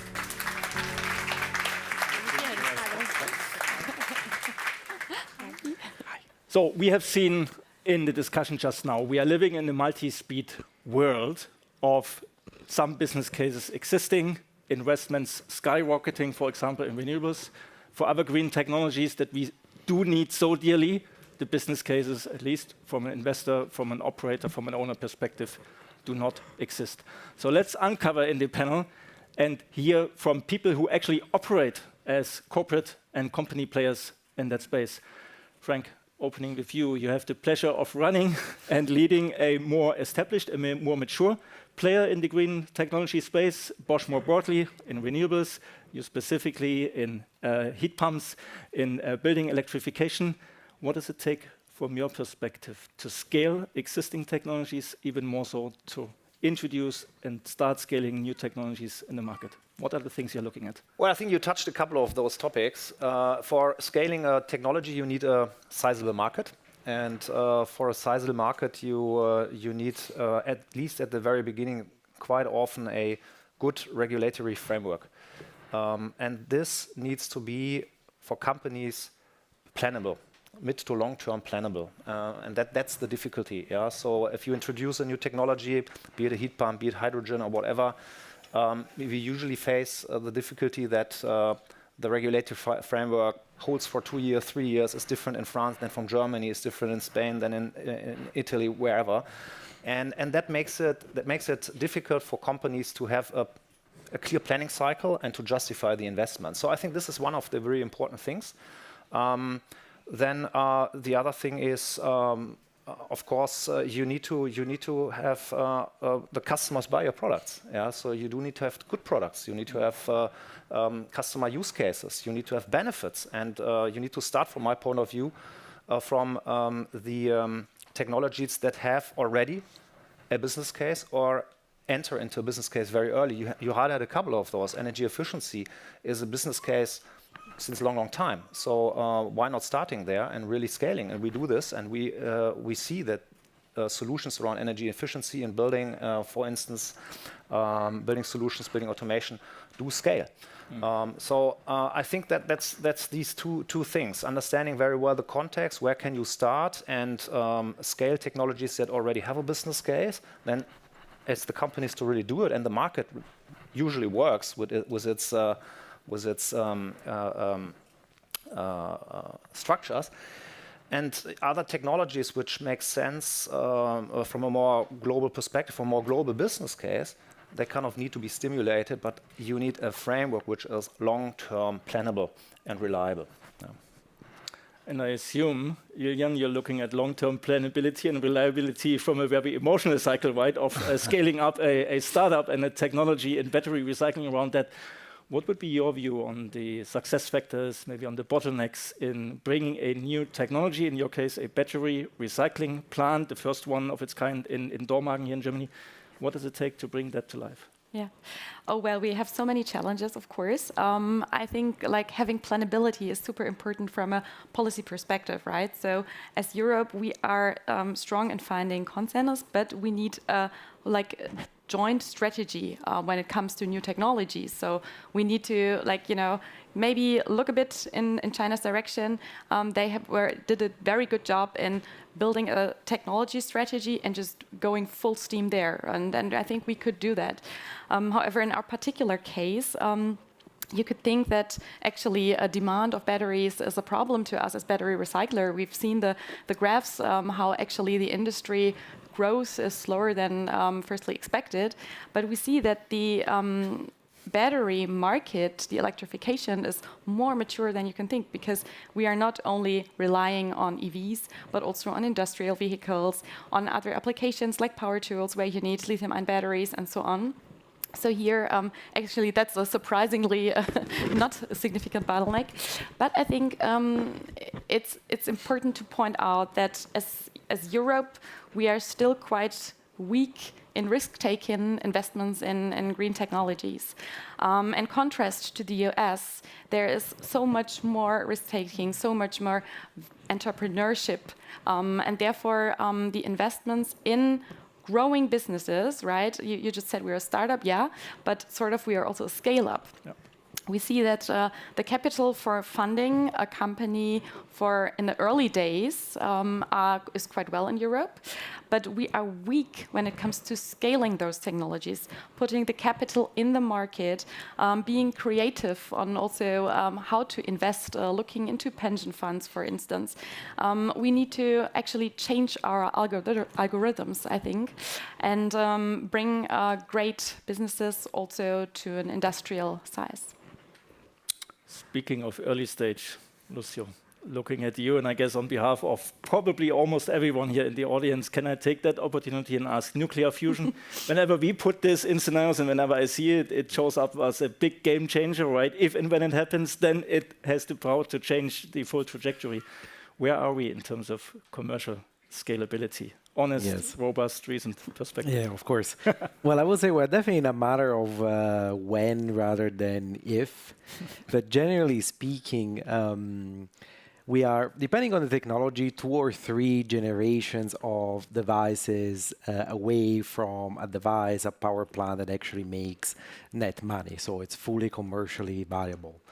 And so we need to go through the hoops of building devices that are net energy, then building devices that are net electricity, and then bringing down the cost enough so that they actually are profitable in and of themselves. And it takes generally between 5 and 7 years to build each one of these devices. And as I mentioned, we're like, depending on technology, 2 or 3 generations away. So I would say they were about, like, in the most optimistic scenario, 10 years away. Maybe in a more realistic scenario, 15 years away to the first fusion power plant that not just puts electricity on the grid, but actually is capable of making money with it. And so that would be at the beginning of the commercial viability and scalability, 10 to 15 years from now, if I simplify this. So let's say by 2040, we would have the first fusion power plant that is capable of being profitable. And so in the 40s, you would have the scale up of fusion as a commercial technology. And what's important to get to that point? What are the success factors, the ingredients for that early stage progress that you need, be it policy, be it investors, be it whatever? What's on top of your wish list? Yeah, well, there is a lot. Of course, in Europe, access to capital is important.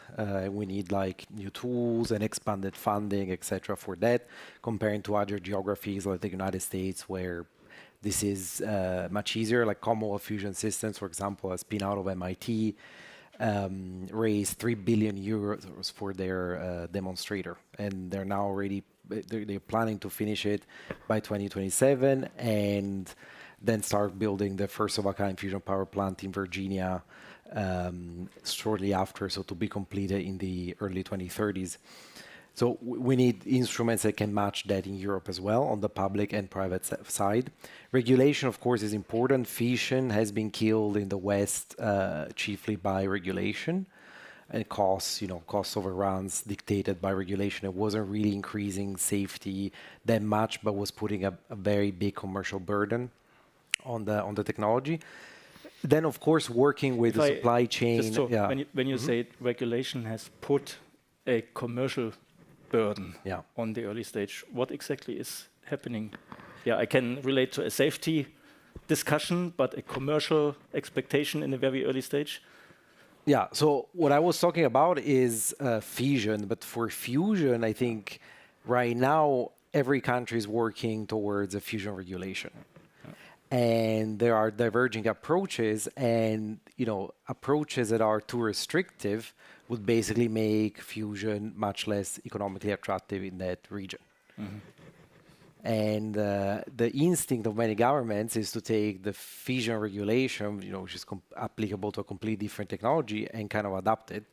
We are seeing that there is a little bit of shift away from that, but one of the key messages we give is like we need a regulatory framework that is based on the risks, which are much lower, that are specific to fusion.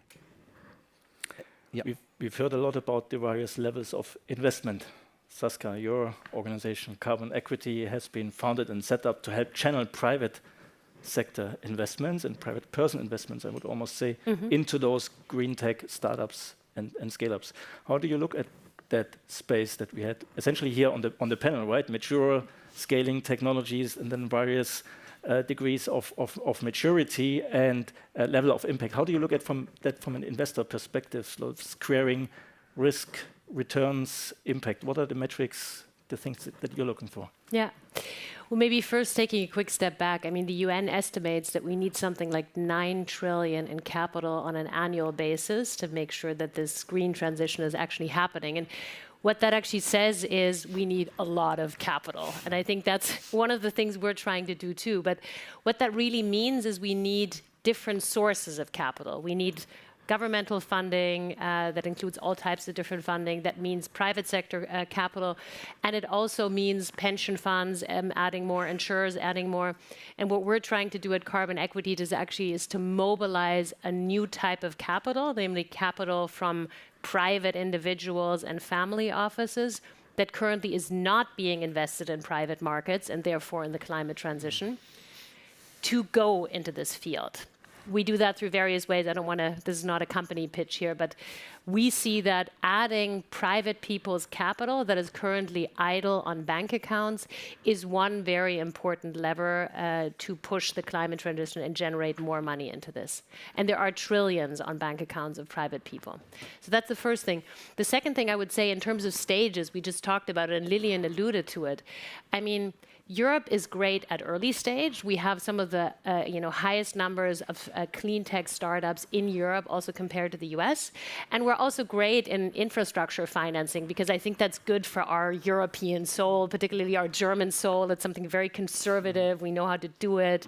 It's usually debt finance, so we feel very comfortable with it and their assets. So those two we do relatively well, but we are really bad at that middle scale-up phase. And I think you just alluded to it. And if I look at our portfolio, I mean, we have over 250 climate tech companies around the world. If I look at some of those winners, I mean, for example, an Octopus Energy here based out of the UK is certainly a success company, or also in the US, Fervo, which is a geothermal drilling company that actually powers data centers. How do those companies actually succeed? I think two main factors I've seen is, number one, investors with very deep pockets that are willing to put hundreds of millions behind those companies and don't leave them after that first of a kind plan, but just like continue doubling down. And the second thing is early on corporate partnerships where they have clear offtake agreements. This role could also be played by government, by the way, but clear offtake agreements, that's what makes those companies financeable and bankable, and therefore they can scale significantly. Essentially a de-risking move, right? You have Absolutely. someone who buys the product, right, in terms of the off-taking agreement, and that is a key one. And it can be a signal one, it can be a government one. Talking of green public procurement, which is one of the levers that I personally think is underestimated, but certainly... public. And I will also add both of those companies did also actually have non-dilutive funding coming from government. I don't think that that's necessarily essential in all technologies, but in those two, they've actually had that as well. Let's zoom out. China. We've talked a bit already about China. Now we are sitting here in Europe with all our different technologies and maturities. What's your perspective on China, given the massive investments, given the very clear economic and pragmatic focus on the green economy that we unpacked a little bit a few minutes ago? What's your perspectives on China? Concerned? Pioneer to learn from? Turning towards Europe and say, this is ABC, what we need to get right here? I don't know if you need to be we should be concerned because there is competition which is fast, which is agile. On the other hand, we as a global company, we're also working in China. I mean, we are part of the Chinese market, we are part of the Indian market, we are part of the North American market. So we are making these innovations in China as well as other Chinese companies do, and we're actually working for all of these Chinese manufacturers like BYD and so forth. If you have a German perspective or a European perspective, I think you can be concerned because the structures we have here are just not competitive in many regards, and that is for a European and a German perspective concerning, potentially highlighting two things which fit into what you said. I mean, there are many technologies which are a business case in China, but not in Europe. Hydrogen, fuel cells for heavy transport. We have a business case in China. We earn money with it. We can't do it in Europe. We just need to restructure it. E-mobility, we earn money. And why is that? Well, because they have created a regulatory framework. Of course, this is different in China than Europe, but they have created a regulatory framework which makes these technologies. They have decided that's important for our national growth and for our, let's say, competitive positioning. Yeah. And so they create an environment where it is a business case. In Europe, that's not the case, and in Europe, things are a lot slower. Yeah, you need to have an agreement with many countries. So this is a disadvantage, a really strong disadvantage. E-mobility, we earn money in China, we don't earn it in Europe. So that's how it is. It's just a reality. The other thing is for scaling, flexibility. So if you scale an innovation and you want to scale successfully, innovating is not inventing. Innovation means you scale a new solution to millions of customers. And then at a certain moment, you need this middle-size fundings and so forth. And you also have 70% of failures. Innovation means you will fail. You just will fail. So what does failing mean? Failing means you have a failure cost. You know, there are very nice studies which show that actually the failure cost in Europe, in particular Germany, Italy, and France, is factor 10 towards China and the US. So what's the consequence? Companies like us and others need to think very well, where should you do disruptive innovation? Because if you know that 70% will fail, and all of that has a cost, but it costs you 10 times more in Europe versus China and the US, so what do you need to do? And how do you deal with it? And so flexibility and why is the failure cost so high? It's two dimensions. This is, yes, also a restructuring piece, of course. It's like it is. We need to face this. But the other thing is also policies and flexibility. I just yesterday had association discussions here in Berlin, also with Minister Carsten Wildberger for digital and modernization. So we have all these acts, the AI Act, the Data Act, the Cybersecurity Act. The companies are confused. They don't know exactly what to do. They don't know exactly what they. I mean, they are working not on scaling products. They're working on how can I satisfy all of these things. Mm-hmm.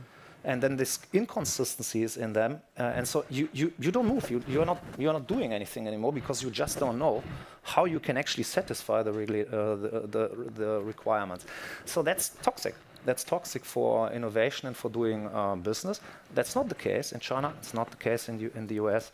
There are other, of course, parts of the dimension. I don't want to be one-sided, but if we speak about scaling business models, I believe these are two critical distinguishing factors. Yeah. And let's focus in a second on what in Europe needs to be done, right, to overcome these high cost of failures and this risk aversion, I would say. But before going there, perspectives from China. Go ahead. Maybe I can quickly comment. I was there actually about 2 weeks ago to visit China, to visit a number of suppliers for a specific component, high temperature superconducting magnets that will be used in our fusion demonstrators and then power plants. And effectively what I noticed, really a bit building on what you were saying, is that there is almost no hesitation to make large capital expenditures, raising money in a different way from the stock market, from debt, from pure equity, private equity, and whatnot, VC, and build large power plants, decrease the cost of the product a lot. Right now what they're doing is possibly for this specific product over the next 5 years, they're planning to build about 10 times the rest of the world's capacity today in 2025. So in 5 years, they will have 90+% of the market if the rest of the world doesn't grow at a fraction of the cost. And this will be yet another market which right now is actually dominated by Japan, that will be dominated by China. And this focus on growth, obviously this comes with issues because then they have overcapacity and the profitability then goes down, and then they have these zombie companies that have a lot of debt. So it's not necessary, but I think if China is obsessed with growth and capital expenditure on the one end, here in Europe we're like way too conservative, where it's like we want a complete business plan. They will give us an ROI above the cost of equity, blah blah blah, and then we just leave it to the Chinese to make this product, because also there is risk, right? Like they're betting on this product, but they're also betting on all of the applications that are not there yet because they're 10xing the supply. So they're also betting that the demand from fusion, from medical applications will 10x. I think it will, but they're making a big bet and they're willing to win or lose. I mean, maybe just to add, I think, first of all, from a climate impact perspective, we can all be very happy that China is doing what it's doing and it's becoming this incredible electro state. Because in this day and age, with what's going on in the US, I think we can just be very happy from that perspective, what's changing. However, Europe has, of course, been a little naive what that means in terms of dependency. Indeed, we used to complain about the OPEC, and I think the OPEC, whatever, controls something like 45 or 50% of the oil reserves.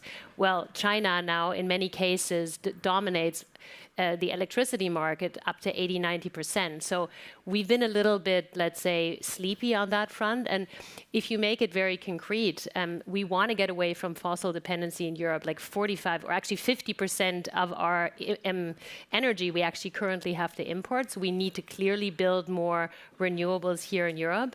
Rare earths is another one of those examples that's currently a lot in the press. We need to build companies that can do that here. And in terms of scaling innovation, we talked about that earlier. I currently see a waking up now in Europe happening where both governments but also companies are willing to pay a geopolitical dividend and buy products that are slightly more expensive to diversify their dependency on China. And I think that's a good thing to bring those new innovations up. One company that I'll just mention briefly, it's called Altrove. They use AI to formulate their own versions of rare earths based on AI rather than on just mining rare earths. And they're doing that here in Europe. And that, of course, could be an incredible breakthrough to change the way we look at things. So China is useful, and yet we can't be naive. I think that's also very clear. I sense some agreement on the diagnosis, right, around the high cost of innovation, the high cost of failure here in Europe. One last round of comments from each of you. What should Europe do? What should we do in Europe to regain and get ahead of the innovation and scale-up curve? Maybe, Lian, starting with you. Yeah, well, we have a very strong innovation funnel. We have strong universities, so many great deep tech ideas, so many great green tech businesses are currently rising, right? And so we should dare to bring them on the market, and we should learn from our mistakes from the past, because we've actually skipped this implementation a lot. We've invented great things, and we didn't implement them in an industrial reality. And now is the time to do that. Now is the time to invest. Now is the time to build, because what we can learn from China is there is pace, there is actually the will to build something, and they are having a super clever strategy to really cover all segments of the value chain of a certain area. And especially when it comes to raw materials, we now have to act. We don't have raw materials in Europe, but we need them for basically all green tech innovations, for all green tech technologies. So actually, without investment in raw materials, in green technologies, we don't have a stable industry in Europe. And we need that. We need to make sure that this is happening.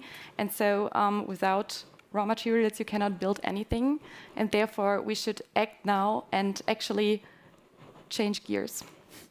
other pitches on how to move ahead in Europe? Well, fundamentally, I think collectively we need to stop asking the question, what if it doesn't work? And start asking the question, what if it works? Like when you go to the US, Yes.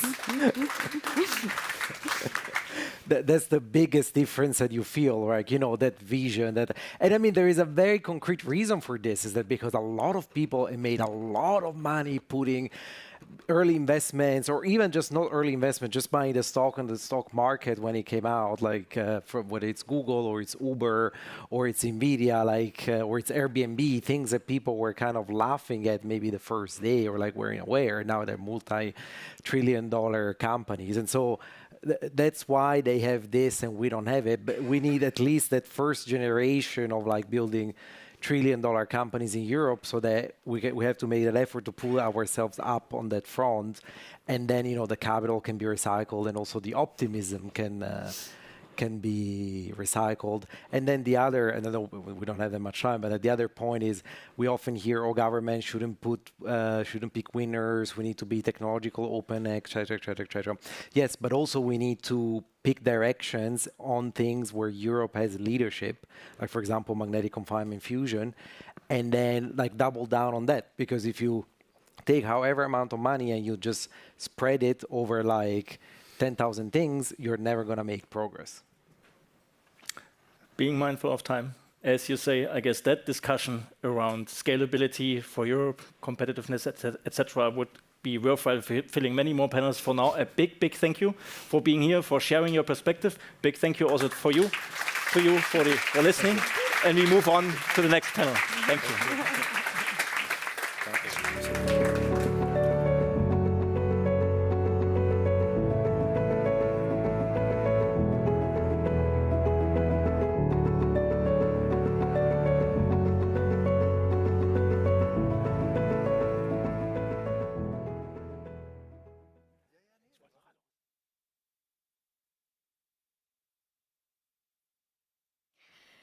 So, moving swiftly to our next panel. The previous session talked about growth.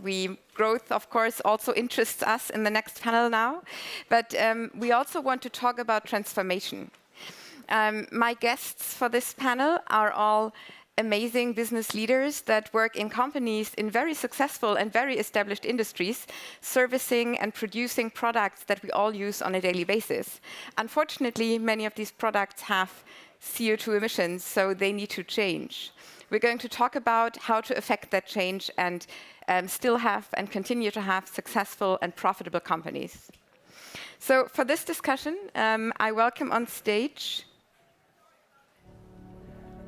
Michael Karrer, ZF Group, Guido Kerkhoff, Klöckner, Katharina Tomov, DHL Supply Chain, and Ulf Zillig, Mercedes-Benz.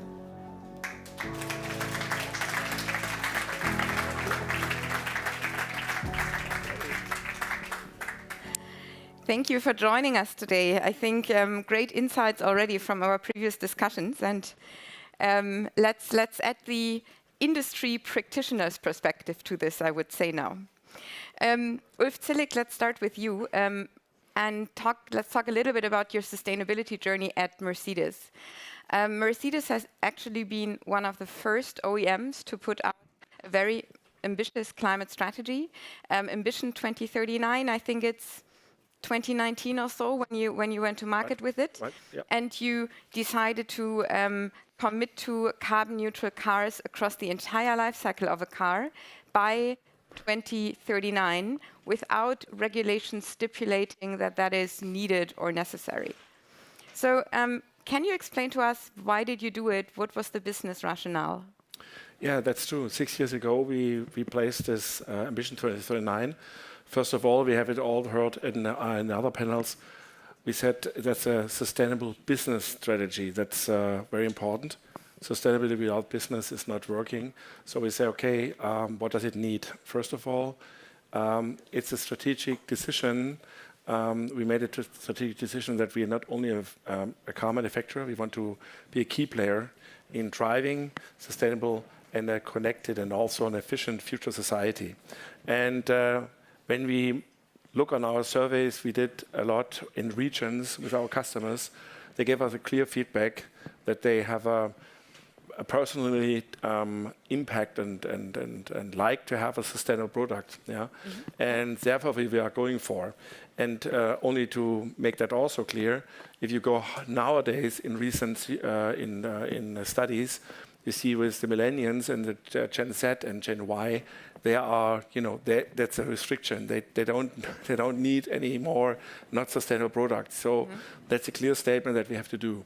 But it was a big transformation for us in Mercedes and also for our bigger ecosystems with all the suppliers, because sustainability works only from the supply chain up to the end of life, so of the vehicle. So that was a holistic approach, and we are in the middle of the fight, but we have announced, maybe you have seen that, the CLA and also now the GLC, and we showed that it is possible.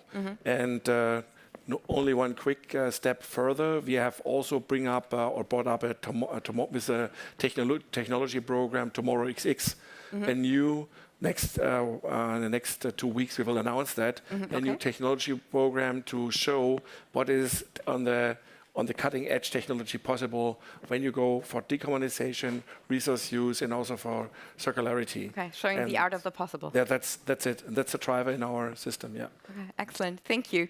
You mentioned two important keywords, customers and suppliers, and I actually don't know if Mercedes is a customer of ZF, but I assume since both of you are leading players. And we have a supplier of Mercedes here, Michael. ZF is one of the top global automotive suppliers. Are you doing sustainability because your customers ask for it, or what's your rationale? Well, I mean, certainly the demand from our customers is a catalyst, an accelerator for what we're doing.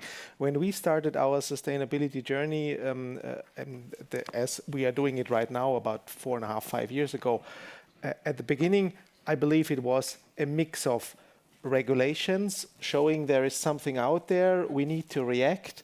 And it's interesting to see how that changed, because as we went along, the investor perspective became much more important. The financial perspective became much more important. It became a little bit less risk-oriented. There is something terrible happening. We need to react. And I think now we are in a stage where we are seeing much more the opportunities. Our customers are requesting much more sustainability performance from us. Details like recycled material shares, product carbon footprint. This is certainly driving us, and it's also shifting a little bit the focus away from the classical topics like energy efficiency, decarbonizing, let's say, our own productions, more to the product and the innovation-oriented perspective of it. We are now, for example, going heavily into circularity, into developing new materials.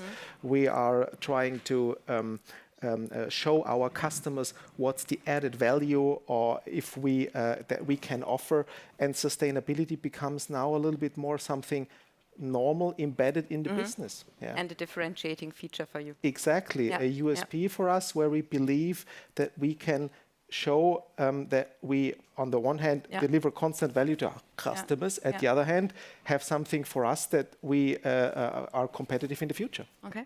Thank you. Guido, sounds like you took a quite similar approach at Klöckner. Klöckner is a steel distributor. Maybe not everybody is familiar with it. I mean, you're in the steel industry. We talk about it a lot. It's very hard to decarbonize. It's very expensive.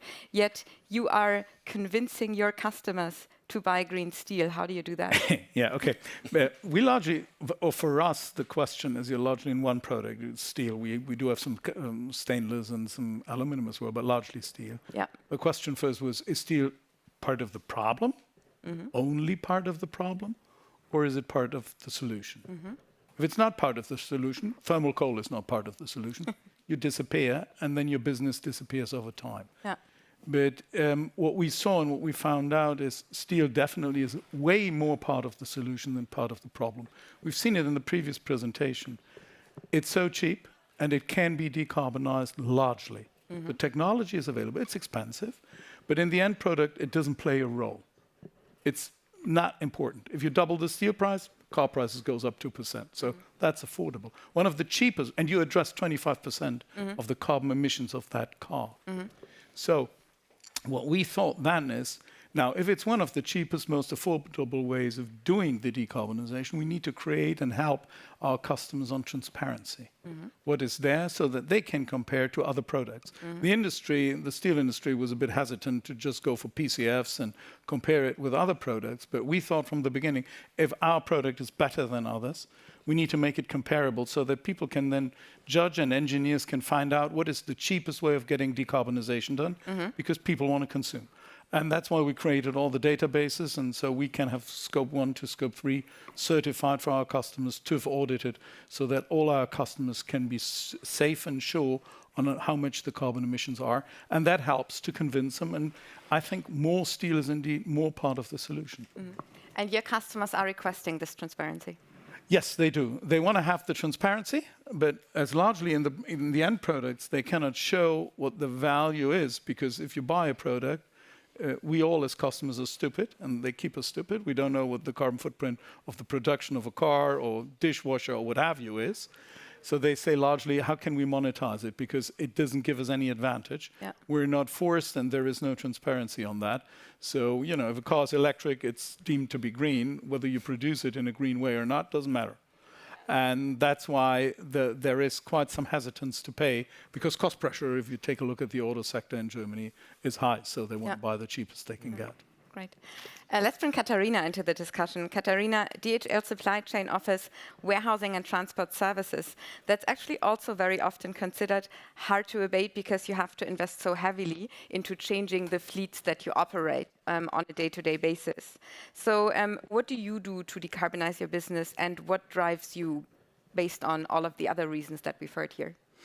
I mean, first of all, I think it's positive that we started very early. So we are the first one in the logistics industry in 2008 already. So that's coming to 20 years at some point now, in a few years, to say we set a target, we set up a carbon reporting that is actually done by the finance teams. So it's at the same scrutiny level as our financial data, which already gives you a hint as to how serious it's meant. We also have it audited with the same audit as the financial audit. So I think because we started early, we could build all of this and we could embed it. It's part of the strategy, same as wanting to be the first choice for our investors, for our employees and for our customers. We have as the fourth bottom line the environment. So it is already in a way that it's not so much an afterthought. And I think that's the key thing, because we're all profit companies, and it's also, I mean, the difference whether to the panels before, where it's about science, this is about companies that their sole purpose, or one of the, you can argue, there should be some more purposes, but one is definitely to make profit.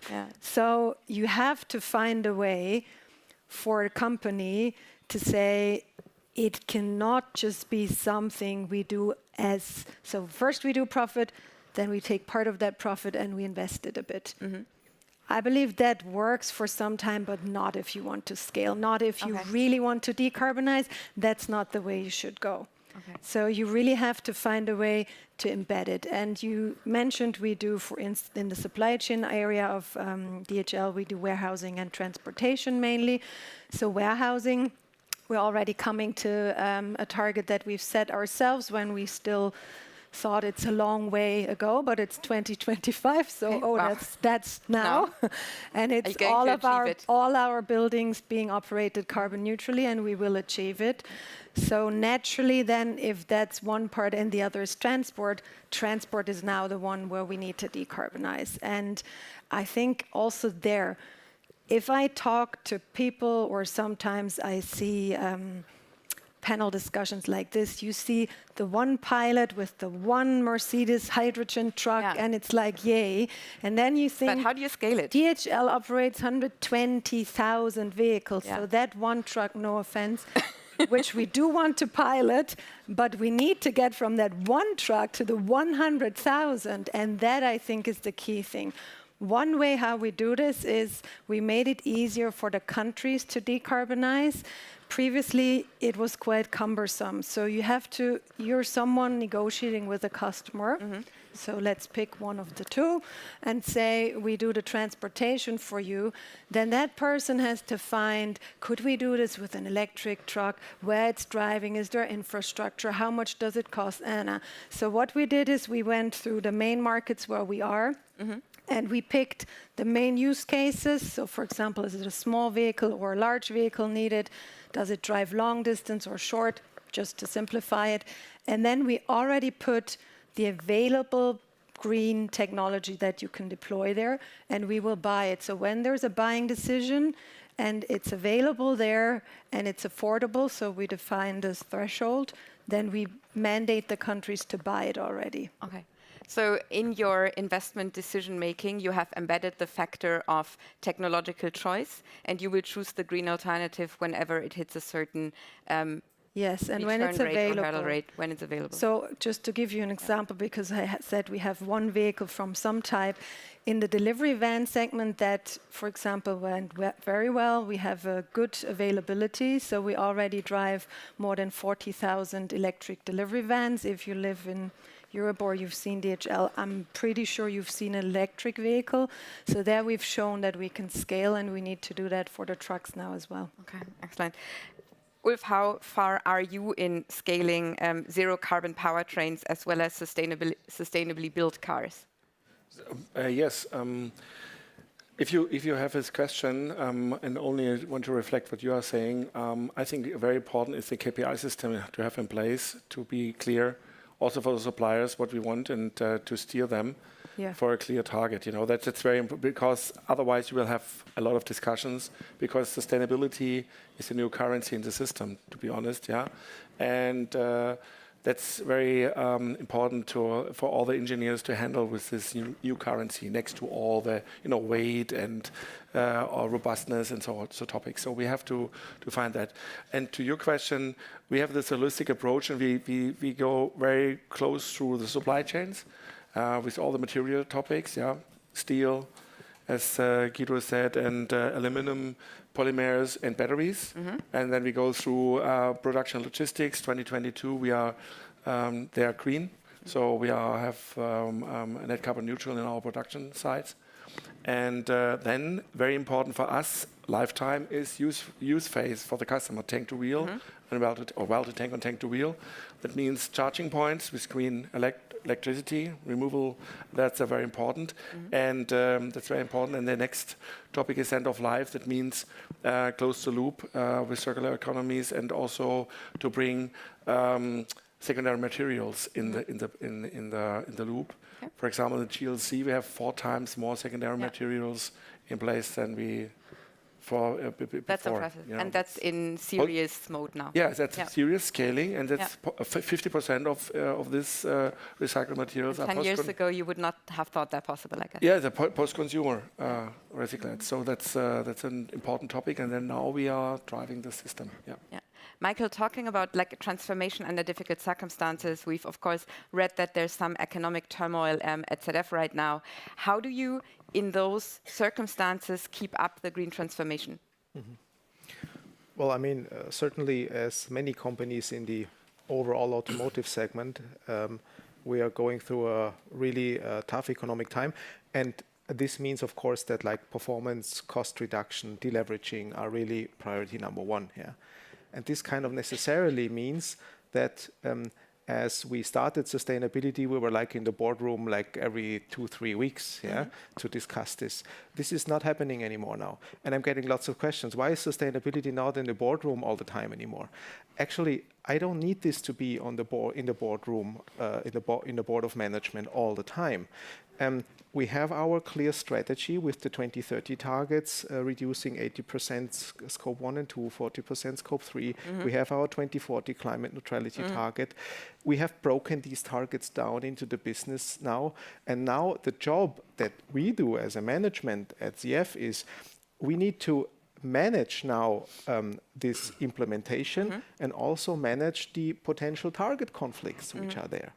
And we are doing this with I would say, with a much more focused approach. We are topics like green power in all the plants. We will have this 100% by the end of this year. This is a good business case. When we talk about energy efficiency, here we are focusing about on the topics that have a very, very short payback time. Yeah, and there is ample room for doing this still. Yeah. Concerning long-term invests, yes, this is a challenge. At the moment, we are pushing out the heavy investment topics, and we are focusing much more on products and innovation. For example, we try to connect much more innovative, potential, interesting for the customer with sustainability targets. For example, we have developed an engine, a motor, an electric motor, which is completely free of rare earths because it doesn't need any permanent magnets. It has a very good performance, but it doesn't need any rare earths. And this means you're also achieving your decarbonisation and sustainability goals at the same time, and this is now a new aspect, you're kind of de-risking your supply chain because you're not dependent, in this case, on rare earth elements anymore. So in a nutshell, for me, we are discovering more and more that the things are interconnected and that, let's say, driving a sustainable product development, driving a sustainable supply chain also brings along a lot of other benefits as well. Yeah. And I think this is the right direction to go on also in the future. Thank you. We listened to Frank Wetzel's speech earlier, who outlined his political priorities, and a lot of them were geared towards bringing the cost of the transformation down. And Guido, I'm looking at you because steel has also been in the media a lot in the past few weeks. Industrial electricity price, steel summit, various aspects to support the industry in order to enable it to deliver products and also greener products cheaper into the value chain. What is your assessment of the political support for cost reduction? Does it help you? Does it help you to be successful in your business? I think to some degree, but what is more important if we take a look at the overall transformation we see with the decarbonisation. Decarbonisation is a change of how we do products and how we produce them and where. And the current, or at least a very German way of approaching it, can we do the same, just make it green and in the same places? And I think that's the wrong question.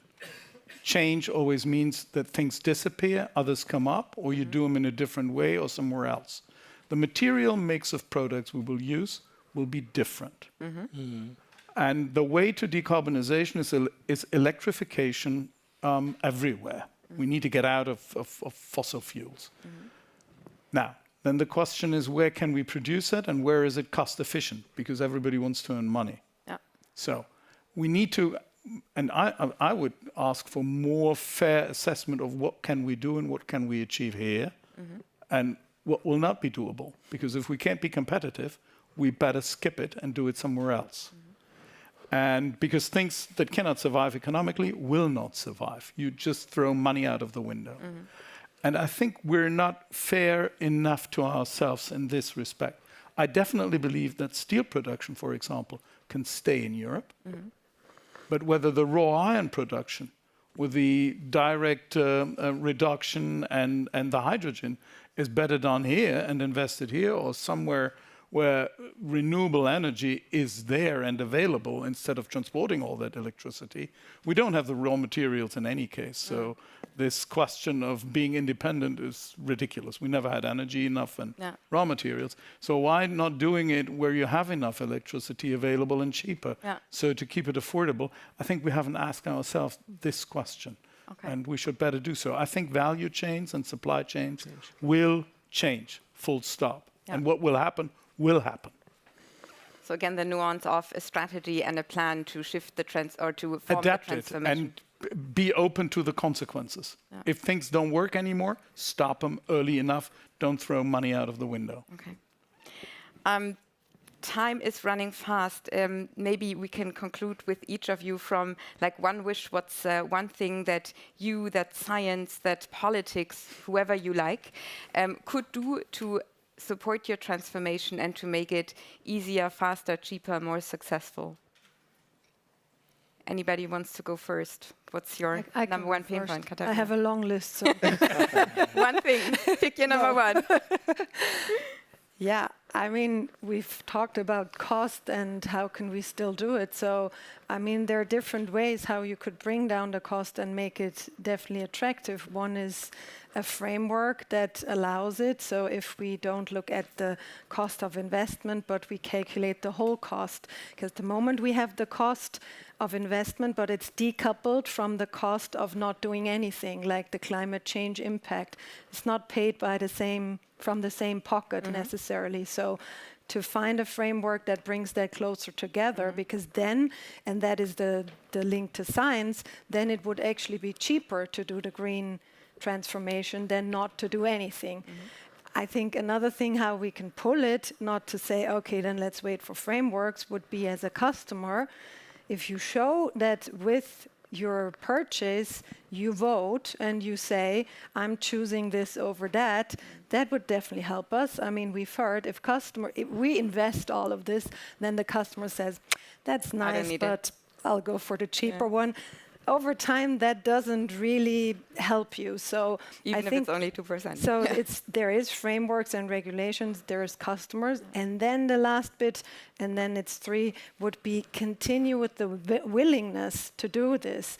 Don't say, oh, we all point at each other until someone has done something, but say, we don't wait, we know what we can do, let's do it, and let's not lose that spirit of we want to change it, we know it's right. I love that. I can go. Yes. I think only I want to one add sentence only. One sentence I have to look After on Katarina, yes. Yeah. No. Let me sum it up for transformation in Mercedes. We have to look that sustainable will not be a compliant topic, regulatory. So it must be a leadership topic. Yeah, agree. It's our leadership topic, it's a behavior, and to do sustainable work is not a compliant topic. That was my vision to go in the future. I take that on my list as well. All right. Okay. Any other wishes? I can go next. I mean, 2 things. You mentioned the regulatory side. I think regulators and politics, I think they should stay firm on the overall climate targets, but they should create frameworks and frame conditions that enable the companies to be more entrepreneurial on the way how they are approaching this. Yeah. So not be really prescriptive, but leave more leeway how to reach the targets. I think that's on the regulator side. And overall, my personal belief is we need to and this has come up several times here, we need to focus on the huge opportunities that we have here, especially here in Europe. We have excellent innovations, we have excellent people. We should focus on the topics that we can do and not always discuss and rediscuss the hurdles that are still ahead. So this overall optimism is something that we need more strongly, and we have all the reason to be optimistic. Not all doom and gloom. Yeah. One sentence. One sentence. Just one add-on. I'd like to have more transparency for all consumers, what products and what services contain as carbon emissions. We leave the consumer out of the decision. Too much. Yeah. Too much. That's a good one too. Thank you. Thank you.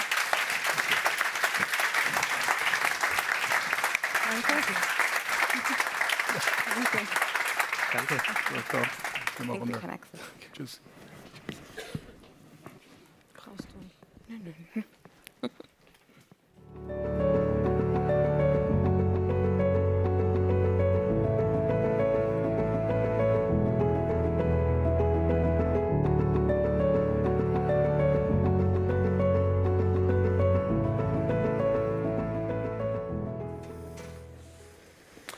Can we save costs and carbon in the energy transition? How can we make the energy transition more cost efficient? That's the topic of our final panel.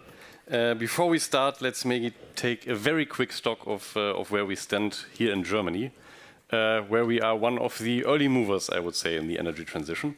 Part of that has gone quite well.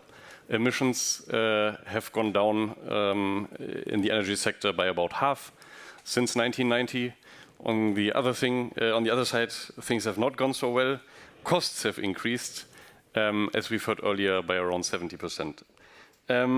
Now, in the next 10 to 15 years, we plan to invest about €1 trillion into Germany's energy system.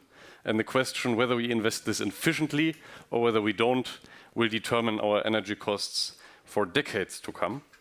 So, to discuss how we can invest this money as efficiently as possible, I am joined by the most competent panel I've ever had the pleasure to moderate. So please applaud me in welcoming Professor Veronika Grimm. She's a deep expert on energy markets and one of Germany's economy senseis. That was the best translation I found for Wirtschaftsweise. Stefan Kapferer, he's the CEO of 50 Hertz, one of Germany's large TSOs and a very prominent voice on a more efficient grid build-out. And Georg Stamatelopoulos, he's the CEO of EnBW, one of Germany's big utilities, and a very differentiated, very respected voice on accelerating the energy transition efficiently. Thanks for coming.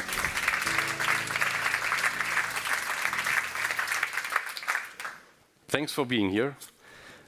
One of the things I actually like to start with, looking into the German media and societal discussion landscape, it feels like the energy transition has become a very polarized topic where proponents and opponents of renewable power increasingly emotionally battle each other. My feeling is always that, as already in our panel, in our keynote earlier, both these polls are wrong, and the answer is a lot closer in the middle. And within the energy industry, this polarization doesn't really exist. So to put this to the test, I would actually like to start with a lightning round, where I read a few statements about the energy transition, and I would like to ask you to indicate whether you agree or disagree to these. The first one being, holding the course would be misguided. The energy transition in Germany needs fundamental reform. We need to continue investing into renewables and grids. But what we currently plan to invest is too much and should be reduced. I think you have the wrong composition of the, the wrong composition of the panel. But or the right one. We need new gas power plants. A net zero power system by 2045 is possible.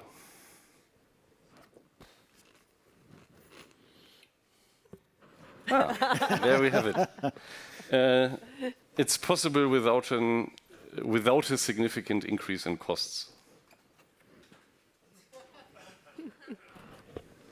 So, then we know what to focus on. 2045. But before we go into that, thank you for indulging me in this exercise. Let's take a step back. We heard from my colleague before, and I mentioned it in the start of the moderation. Since 2010, per megawatt hour costs of the German power system have increased by roughly 70%, thereof about half from the energy transition, about half from very high gas prices since the energy crisis. Let's start with you, Professor Grimm. What has gone wrong in Germany's energy transition so far, and why did these costs escalate like this? That would fill, I think, the evening.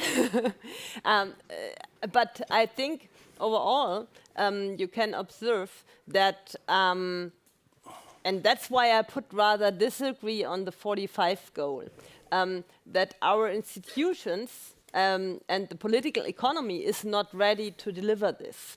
I mean, you could discuss whether Germany technologically could be climate neutral by 45. But will we be able, given that Europe should also decarbonize and the world should also bring down emissions, to orchestrate that in a way that works out and that is in the society and in politics agreeable. And there I would put a big question mark, and I think you see this also in the discussions. We very often talk about we have to. But that's a very complex democratic system and that cannot just imitate China in planning of the energy transition. And I think this is a very crucial aspect that we have forgotten, and that's one key issue why the costs have been increasing so much. We have forgotten that in the end, in a market economy, you need the right incentives for the firms to bring costs down in competition with each other. Instead, we have a lot of planning of the energy transition, a lot of planning of parties that do not agree on the goal. So some want to be more ambitious, some want to be less ambitious. And in the end, since there is no real market mechanism in many dimensions, we have to subsidize. And subsidies always come with windfall profits, and someone has to pay them, either the consumer or the taxpayer if it comes from the state budget.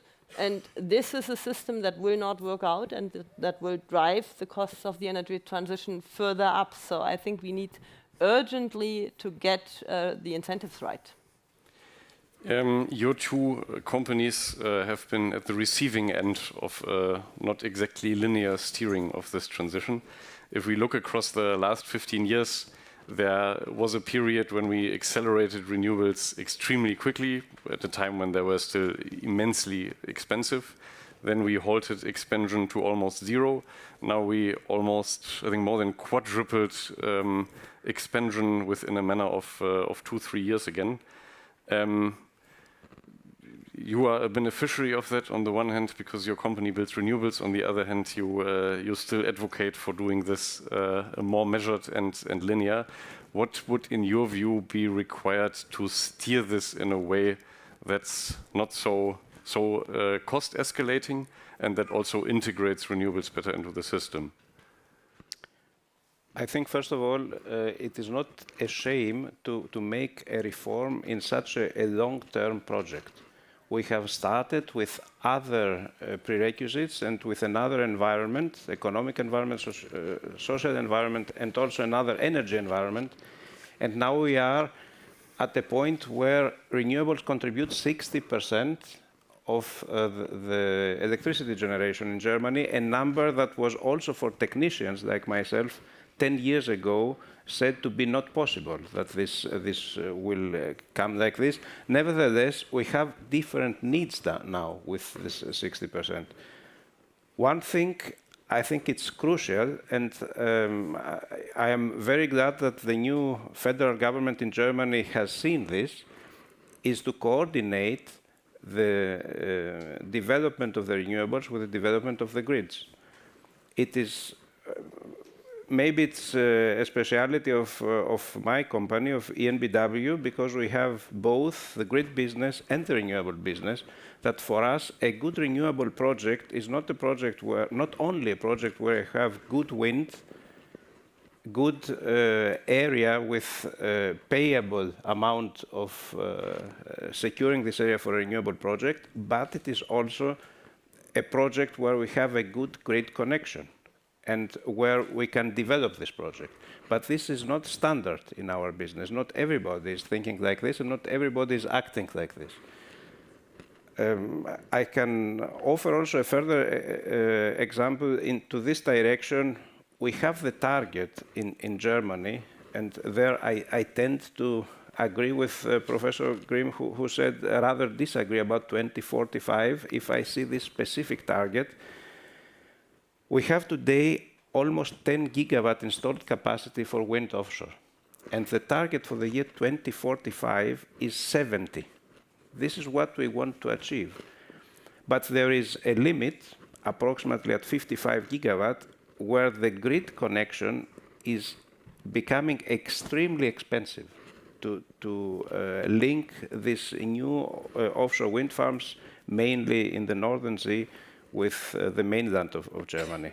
And we are a pioneer in the wind offshore industry. We have built the first commercial offshore wind park, and we operate today 4 of them, and we are building currently a 5th one. But I say 55 is also a very good number to aim at. We have today 10. If we have 5.5 more until the year 2045, it is a success. It is a good development, and it is not stopping the energy transition. A bit of a similar question to you, but in your case on grids. I think over the next 5 to 10 years on TSO grids alone, we're right now planning to invest around 300 billion euros. How can we make sure that it maybe doesn't get to 300 billion euros and that we spend this money efficiently? Yeah, I would like to highlight 3 aspects. I think the first one is timing. We have, for a long period now, expected that the electricity demand in Germany will increase relatively fast and strongly. To be honest, in the last 10 to 12 years, the electricity demand in Germany was flat. Don't misunderstand me. It will increase with more electric vehicles, with heat pumps, all these topics, very clear data centers. But if it's growing slowly and from the timing perspective in a later stage, the investment in the grid infrastructure as well as in the renewables can be prolonged in the timeline, and this would reduce the cost on a short-term situation.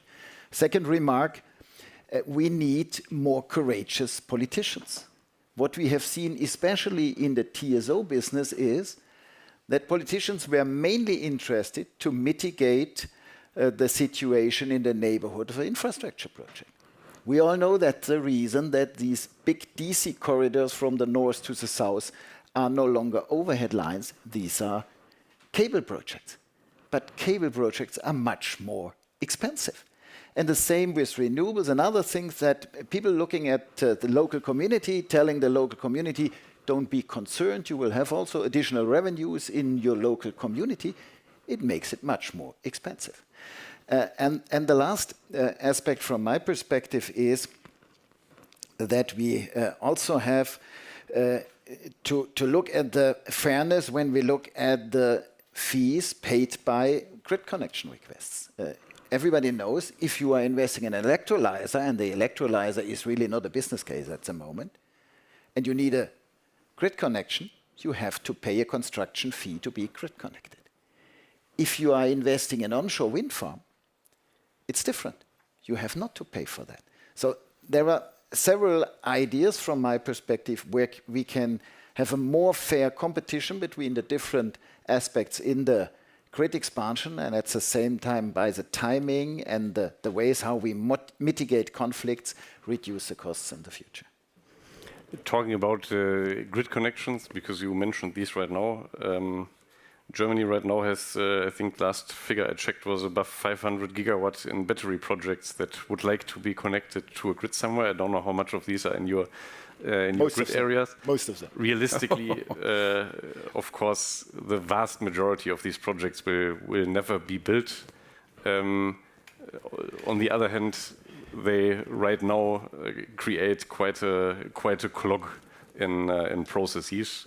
How do we get out of this dilemma, and how do we ensure that the batteries we do build now, which we need because we see more hours with negative prices year on year, are actually helpful for the system, and the remaining 470, 80 gigawatts don't then hold up connection of renewables and data centers and industrial electrification that also want access to the grid?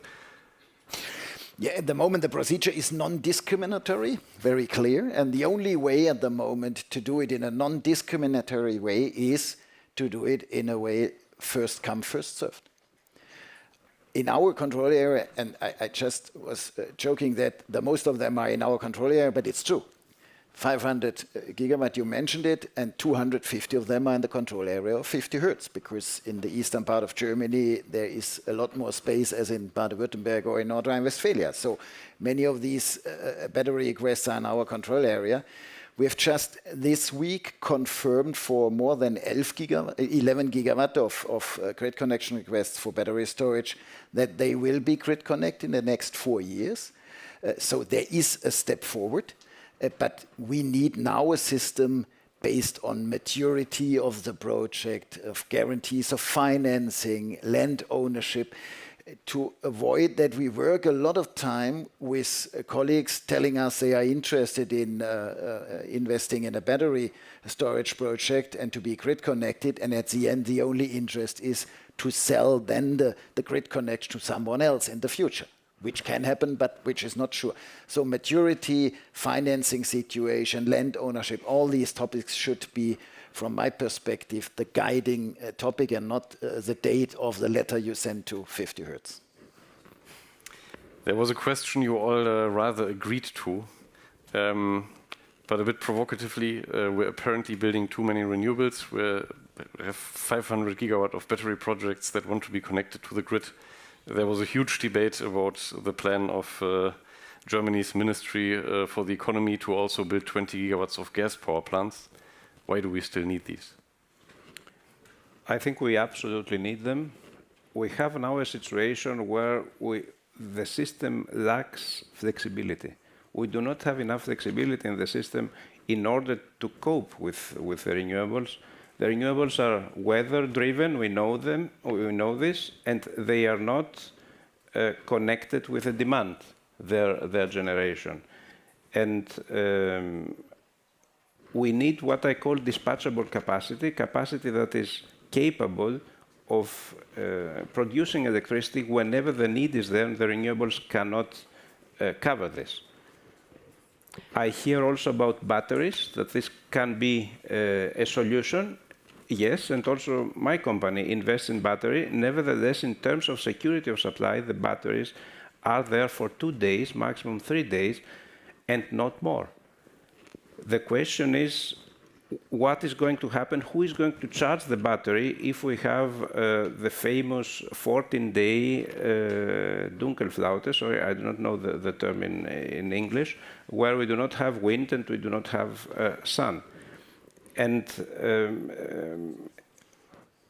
the gas power plants have the ability to shift load not only from the midday to the night, but also from 1 month to another, also from winter to summer, when you hear these days that our storage capacity for gas is not filled at the same level as the previous years. We are at around 75% this year, and we have been at around 90% 2 years ago. This is nothing else than shifting the load from winter to summer. We store the gas in summer, and we use it then in winter. And this is something you cannot do with batteries. And after exiting the nuclear business and being on the path of exiting the coal business, we need these gas-fired power plants. May I add to this? I mean, that's exactly the argument, that you have these Dunkelflaute periods where there's 2 weeks that you cannot solve with batteries. Which, by the way, and I think we have it's also the English word now. Pardon? I think it's also the English word now. Ah, okay. So something we export still. Yes. like Blitzkrieg.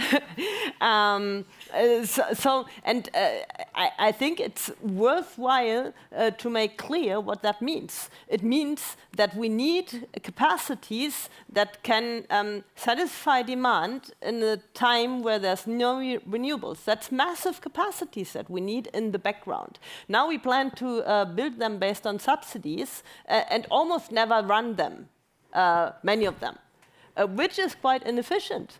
Maybe one should plan to, if they are there, to use them also to as a flexibility in other times. And if you think this further, then maybe you do not need so many batteries as currently are applied for. So we have the wrong sequence of events in a way. Since the system did not yield incentives to build these gas power plants, we need subsidies. We struggle since years to build them.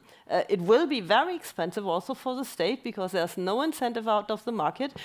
And again, regional distribution will also be key in order to build them such that we do not have a massive increase in network capacity.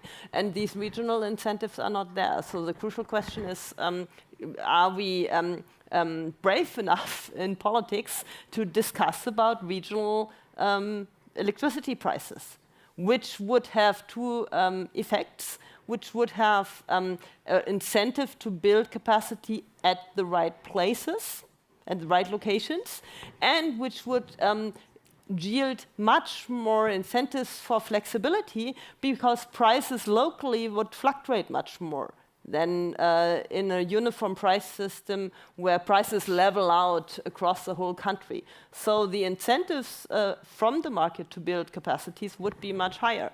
But that's a crucial question, and my assessment is that if we take this decision, we get much more done via the market.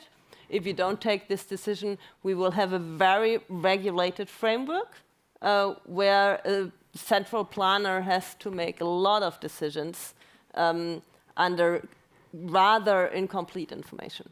So basically, that's a cost driver if we keep this. But that's very controversial. You all handed the cards back, that's what I wanted to say. I think this is one of the questions in the German energy landscape. Maybe we would where there are also within the industry very different perspectives. Is this something the two of you agree to? Regional power? If I may start, no, this is maybe one of the few points where I very emphasized disagree with this position of regional prices. I do not think, and I'm also a little bit surprised how a market supporter proposes making the market smaller. Because the way for me should be to go to a European market, to have an interconnection with our neighbors, a more extended than we have today, and benefit also from the dispatchable capacities that France has, Switzerland has, Poland has, instead of trying to find a cure for a problem that we have generated in Germany. But even the Monopoly Commission, the guardians of competition in Germany, proposes it in their recent report. So it's in principle allowing prices to reflect scarcities. And you need not, I mean, there's many configurations how you can do it such that the market areas are not becoming too small and competition is not too low in the market areas. But so we have, I think you proposed 2 zones, if I have understood it correctly. 3, 5. The most economic benefit is with 5 zones. With the most economic is with 5 zones. Yes, this is the. But I would say from today's installed capacity, the lowest regional prices will be in the northern part of Germany. And seeing this, as we have not only investors from northern Germany being there, but we have also investors from southern Germany. I've told before that we operate already 4 offshore wind farms that would be then in the northern zone. And we are building a 5th one. And in all of them, we have partners, partly also international partners.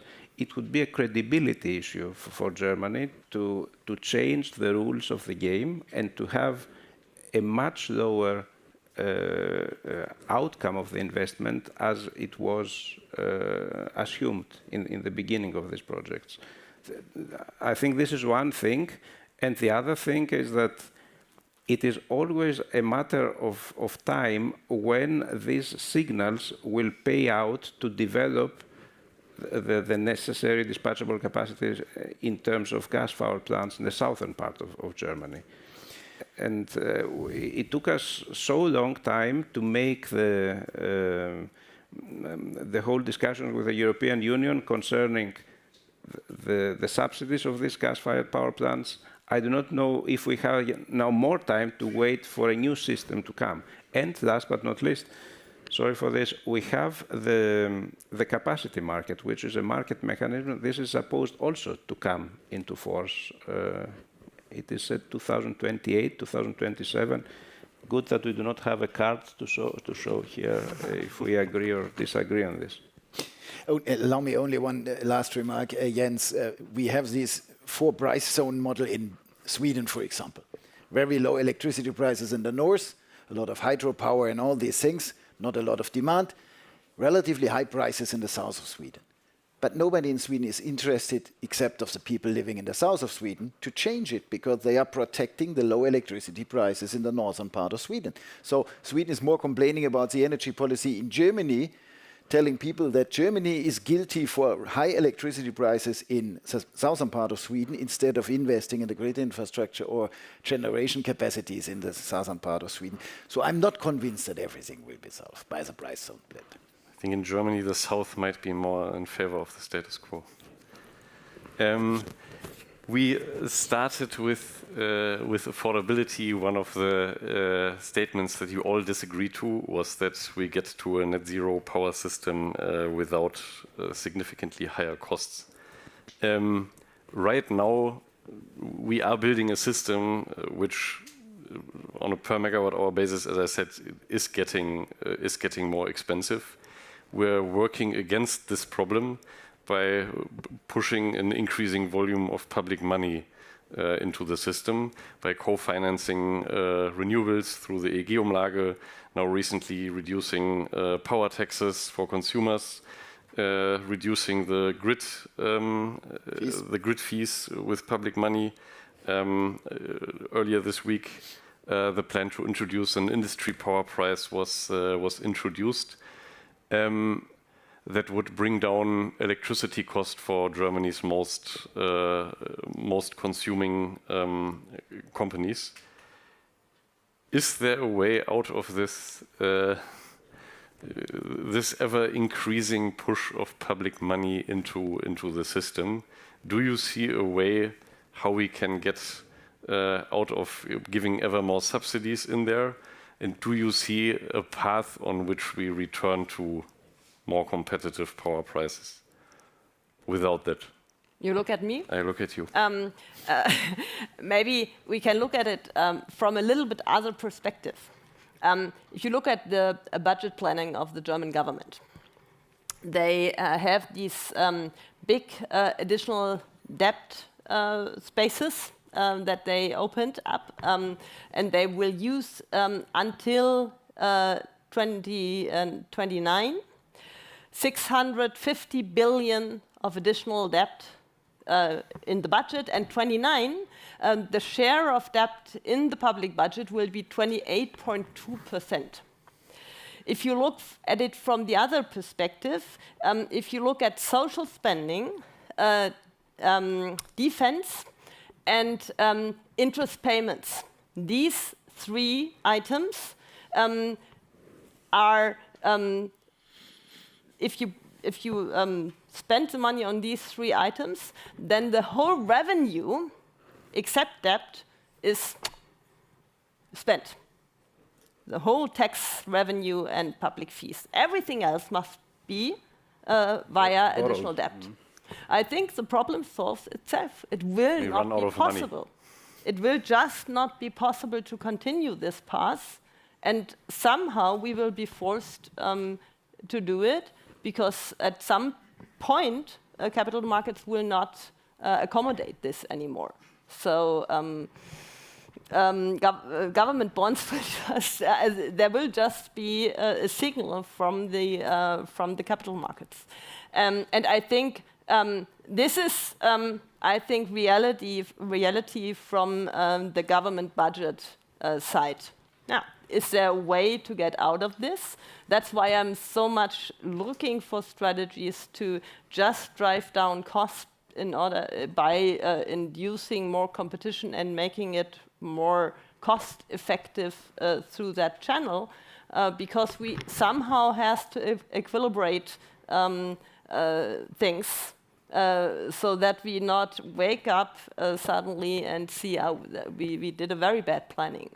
And I think we have to look forward what this budget situation of the state means. At the moment, there are no policies to prevent that this situation gets more and more in this direction. And I think we have to think about how to reduce subsidies, because we will not be able to do this. I mean, that's only Germany. We have a lot of highly indebted countries in the European Union. There is the necessity to increase defense spending.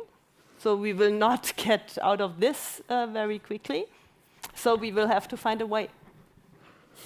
I see an aggressively red number on that screen telling me that I should wrap up the panel, but I would like to finish with two questions. One for you, just out of curiosity, this subsidy on TSO tariffs, is that something you or the industry were happy about? Of course, if you are interested that for the energy-intensive industries, the electricity price is lower, then giving subsidies to the TSO is the right way to do that, because the highest impact of these subsidies is for all the companies directly connected to a TSO grid infrastructure. And that's in my control area at the moment 3 steel manufacturing sites. It's much lower for a private household. So if you believe that you need a better reduced electricity price for private households, it's not the right decision. Then there are other ways more efficient. But my feeling is it is time to tell people the truth. There is not a free lunch in the energy transition for everybody. And if we still believe that some parts of the energy-intensive industry is needed, then we should focus in cost reductions for these kind of industries. Closing question for each of you. In one sentence each, what's your biggest wish to society and to policymakers around the energy transition? Policymakers, speed and efficiency is my wish for the policymakers, and for the consumers or for the people to take advantage of the advantages and the good features of the energy transition that are today already there. To invest in renewable energy, to use flexible tariffs for their homes, and I think this is what I would say. It was a sentence with many commas. Yes, it was a question with 2 hidden inside. Thank you. Yeah, when I look at the society, it is, from my perspective, needed that there is not only a call for becoming climate neutral in whatever, 2045, 2040, like just decided in Hamburg or whatever, but also a willingness to pay for it. This will need a lot of investments. And if we believe, and I believe it, that becoming climate neutral is a benefit for the whole society and the country, then we have to invest, and that means it comes with a cost. And we need more clarity and more outspoken politicians to do so. And the call to politics is, if you want to reduce electricity prices for all of us, which is a good idea because it makes heat pumps more attractive, it makes electric vehicles more attractive, then increase at the same time the CO2 price for fossil fuels to finance the reduction of the electricity price. Yeah, I think for society, society should not polarize, because this will be a very interesting time to readjust and to discuss how we move on forward. And that does not work via polarization, but you empower the politicians only to do the right things if you have a vivid discussion among the voters that in the end understand what is possible and which way they can empower the politicians to go. For the politicians, I think we have to think more about international cooperation in Europe, but also beyond Europe. I think we have a big problem that with our CO2 emission trading system and the carbon border adjustment, we are not doing enough to get other countries in the game that already have good climate institutions. We should cooperate with other countries that have low-hanging fruits and cooperatively become faster in climate protection. What we are doing in Europe to have the hard nuts first, and worldwide there's a lot to gain from cooperation. I think that's not a very good strategy. Thank you all very much for coming. Thank you for the discussion. I really enjoyed it. So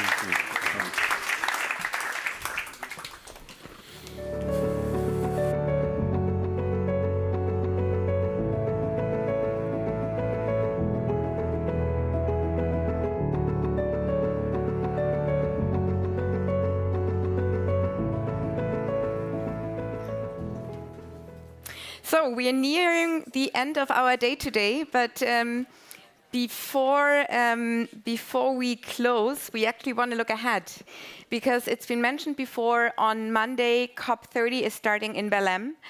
And who better to look at COP30 with me now than Kai Monheim. Kai Monheim is the CEO and co-founder of Semune, who have supported more than 10 COP presidencies in getting to better outcome at COPs through preparation and negotiation tactics or strategy. So welcome, Kai.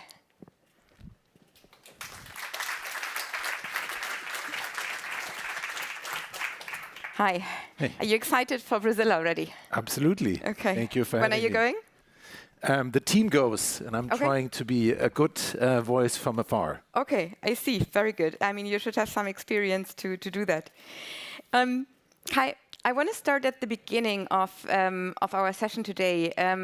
Johan Rockström was talking very convincingly about the poly crisis, biodiversity, climate, and so on. Now, you are going, or we are going to learn or hear from Climate COP. In your view, is the COP process still efficiently set up to address a poly crisis situation?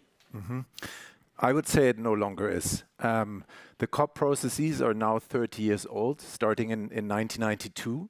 And they were cut into climate and biodiversity and desertification. But time has moved on, and we've seen the striking developments now in the climate disaster and also in the nature disaster. And so I think we need to better think in comprehensive ways how we can combine the action under these three different COP tracks. Okay. But COP is such a complicated affair already. Wouldn't that make it even more complicated to get to an outcome?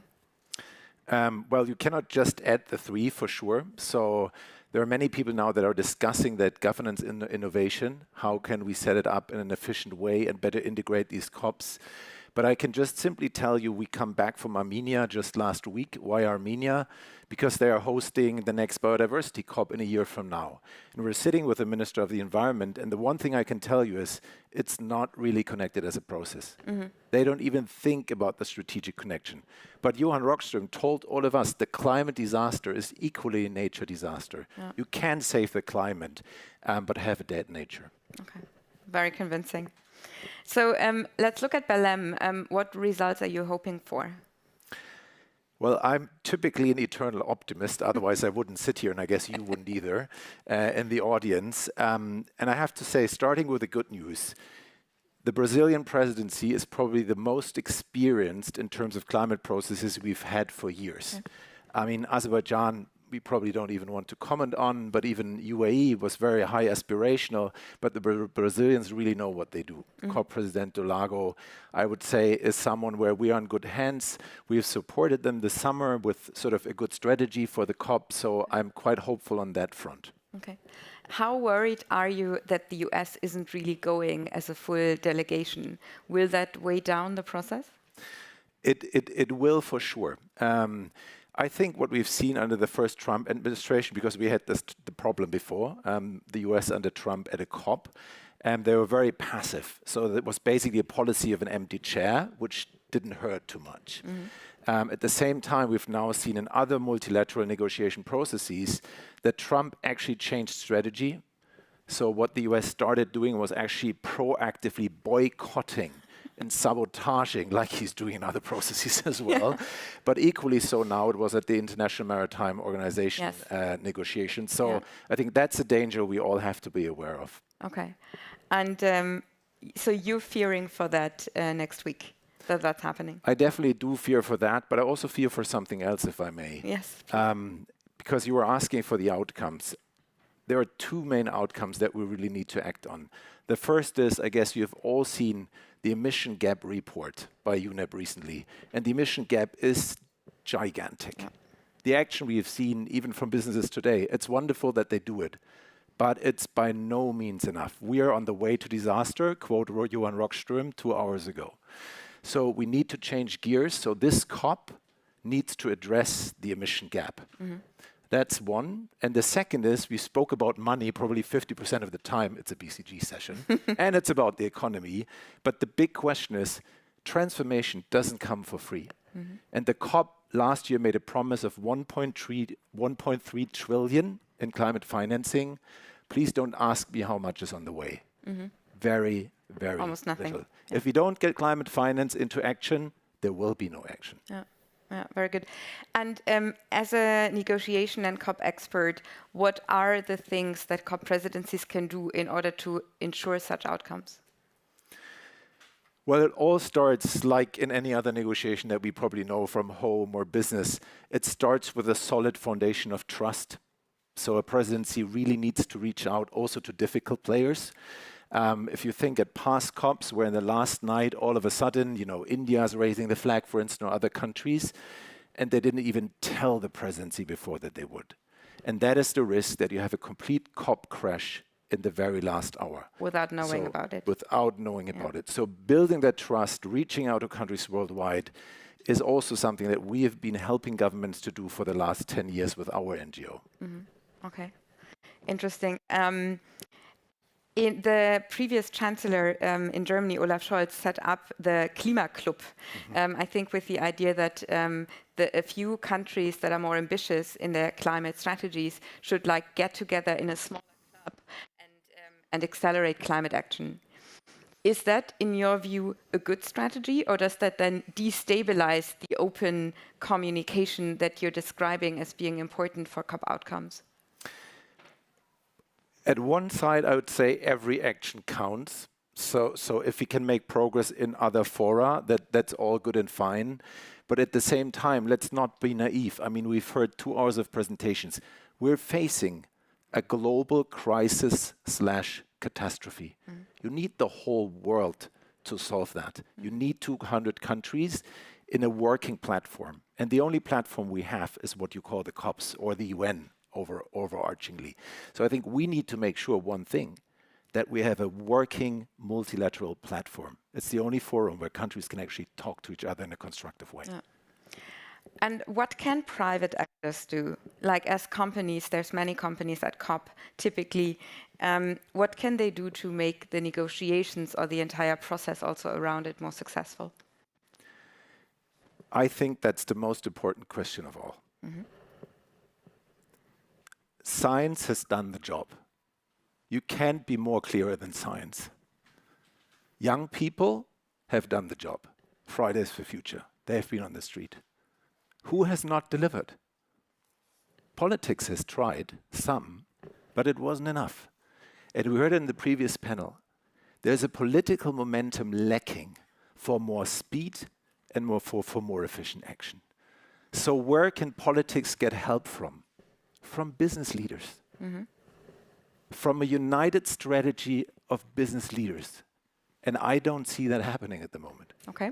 We've just commissioned a report, Business for Climate, where we studied the action of business leaders, CEOs around the world, to have a constructive influence on politics, to give politicians the support, the public support, the financial support, the political support, to go and do something quicker. So I would say every company that is well-meaning can do that, but they need to be more strategic about it. Okay. I know there are some people in the audience that are going to COP as business representatives, so let's make sure they get your report before they go. I'm not going, but as an individual, what do you think I can do? Joanna, can I add one more thing to the previous question, because you mentioned people going to COP? Yes. I think there's a second important aspect what business leaders can do. Because one is you influence, you support your national climate action, and that's all good and fine. But the second important negotiation is inside your own house. It's not easy to pitch for climate action inside a company when we've seen from Patrick and others that climate is not always a business case in your own company. So thinking that from a negotiation perspective and thinking how can we get support inside our own companies for the good cause is a dimension that I really would like to highlight. And we have seen best practices around the world where individuals inside companies managed to change the course of the companies because they went in with a strategic negotiation plan. Just wanted to add that. Thank you. Thanks for sharing your perspectives, and I'll be sure to monitor COP outcomes and compare it to your best practices. Thank you. Thank you very much, Anna.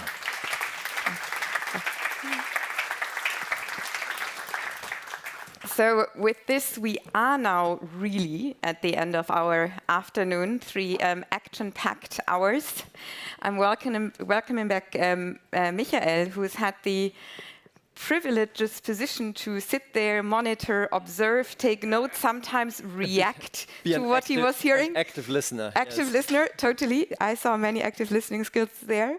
But what did you learn? So after 3 hours, what are your takeaways? Maybe before I go to the learning. So first of all, thanks to all of you for hanging in there 3 hours. I think it was intense, but I think it was. I found it super interesting, and for me it showed again the power if you bring 2 things together: deep analytical analysis and strong fact-based information, as we've seen in all of the sessions, and the smartest people on the stage. If you bring these 2 things together, we can move things, we get the real insights, and I think then we can really bring emotions and some tactics. We can separate that from true insight and the truth. And on that, I just want to thank again our amazing panelists and everyone who was here. I think it was just an amazing afternoon. So thanks to all of you.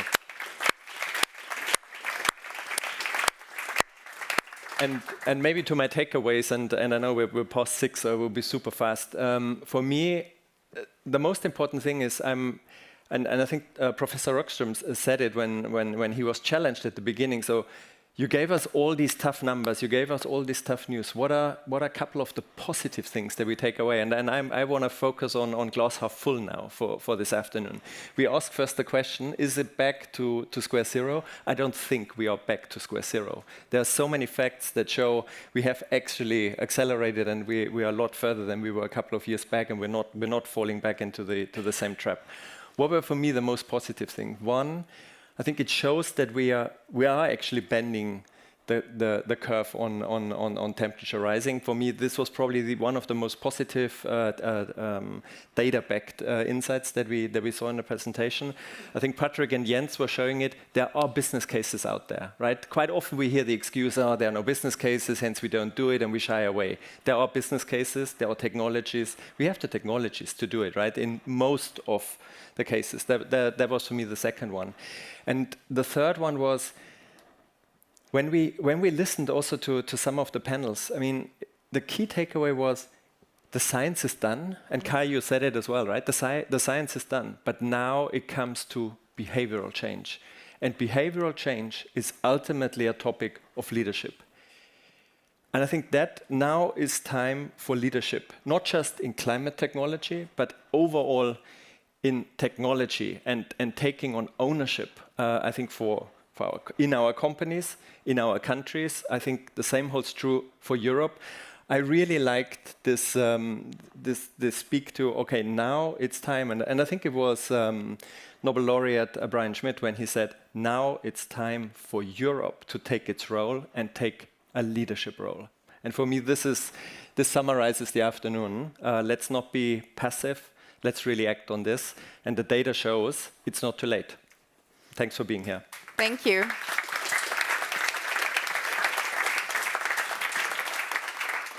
I'll just take you up on the note, and thank you for your leadership in bringing us to this session today, and everybody else who will now take a leadership role in transforming their organizations. Thank you. Thanks. Thanks, Anna. Thank you. Danke.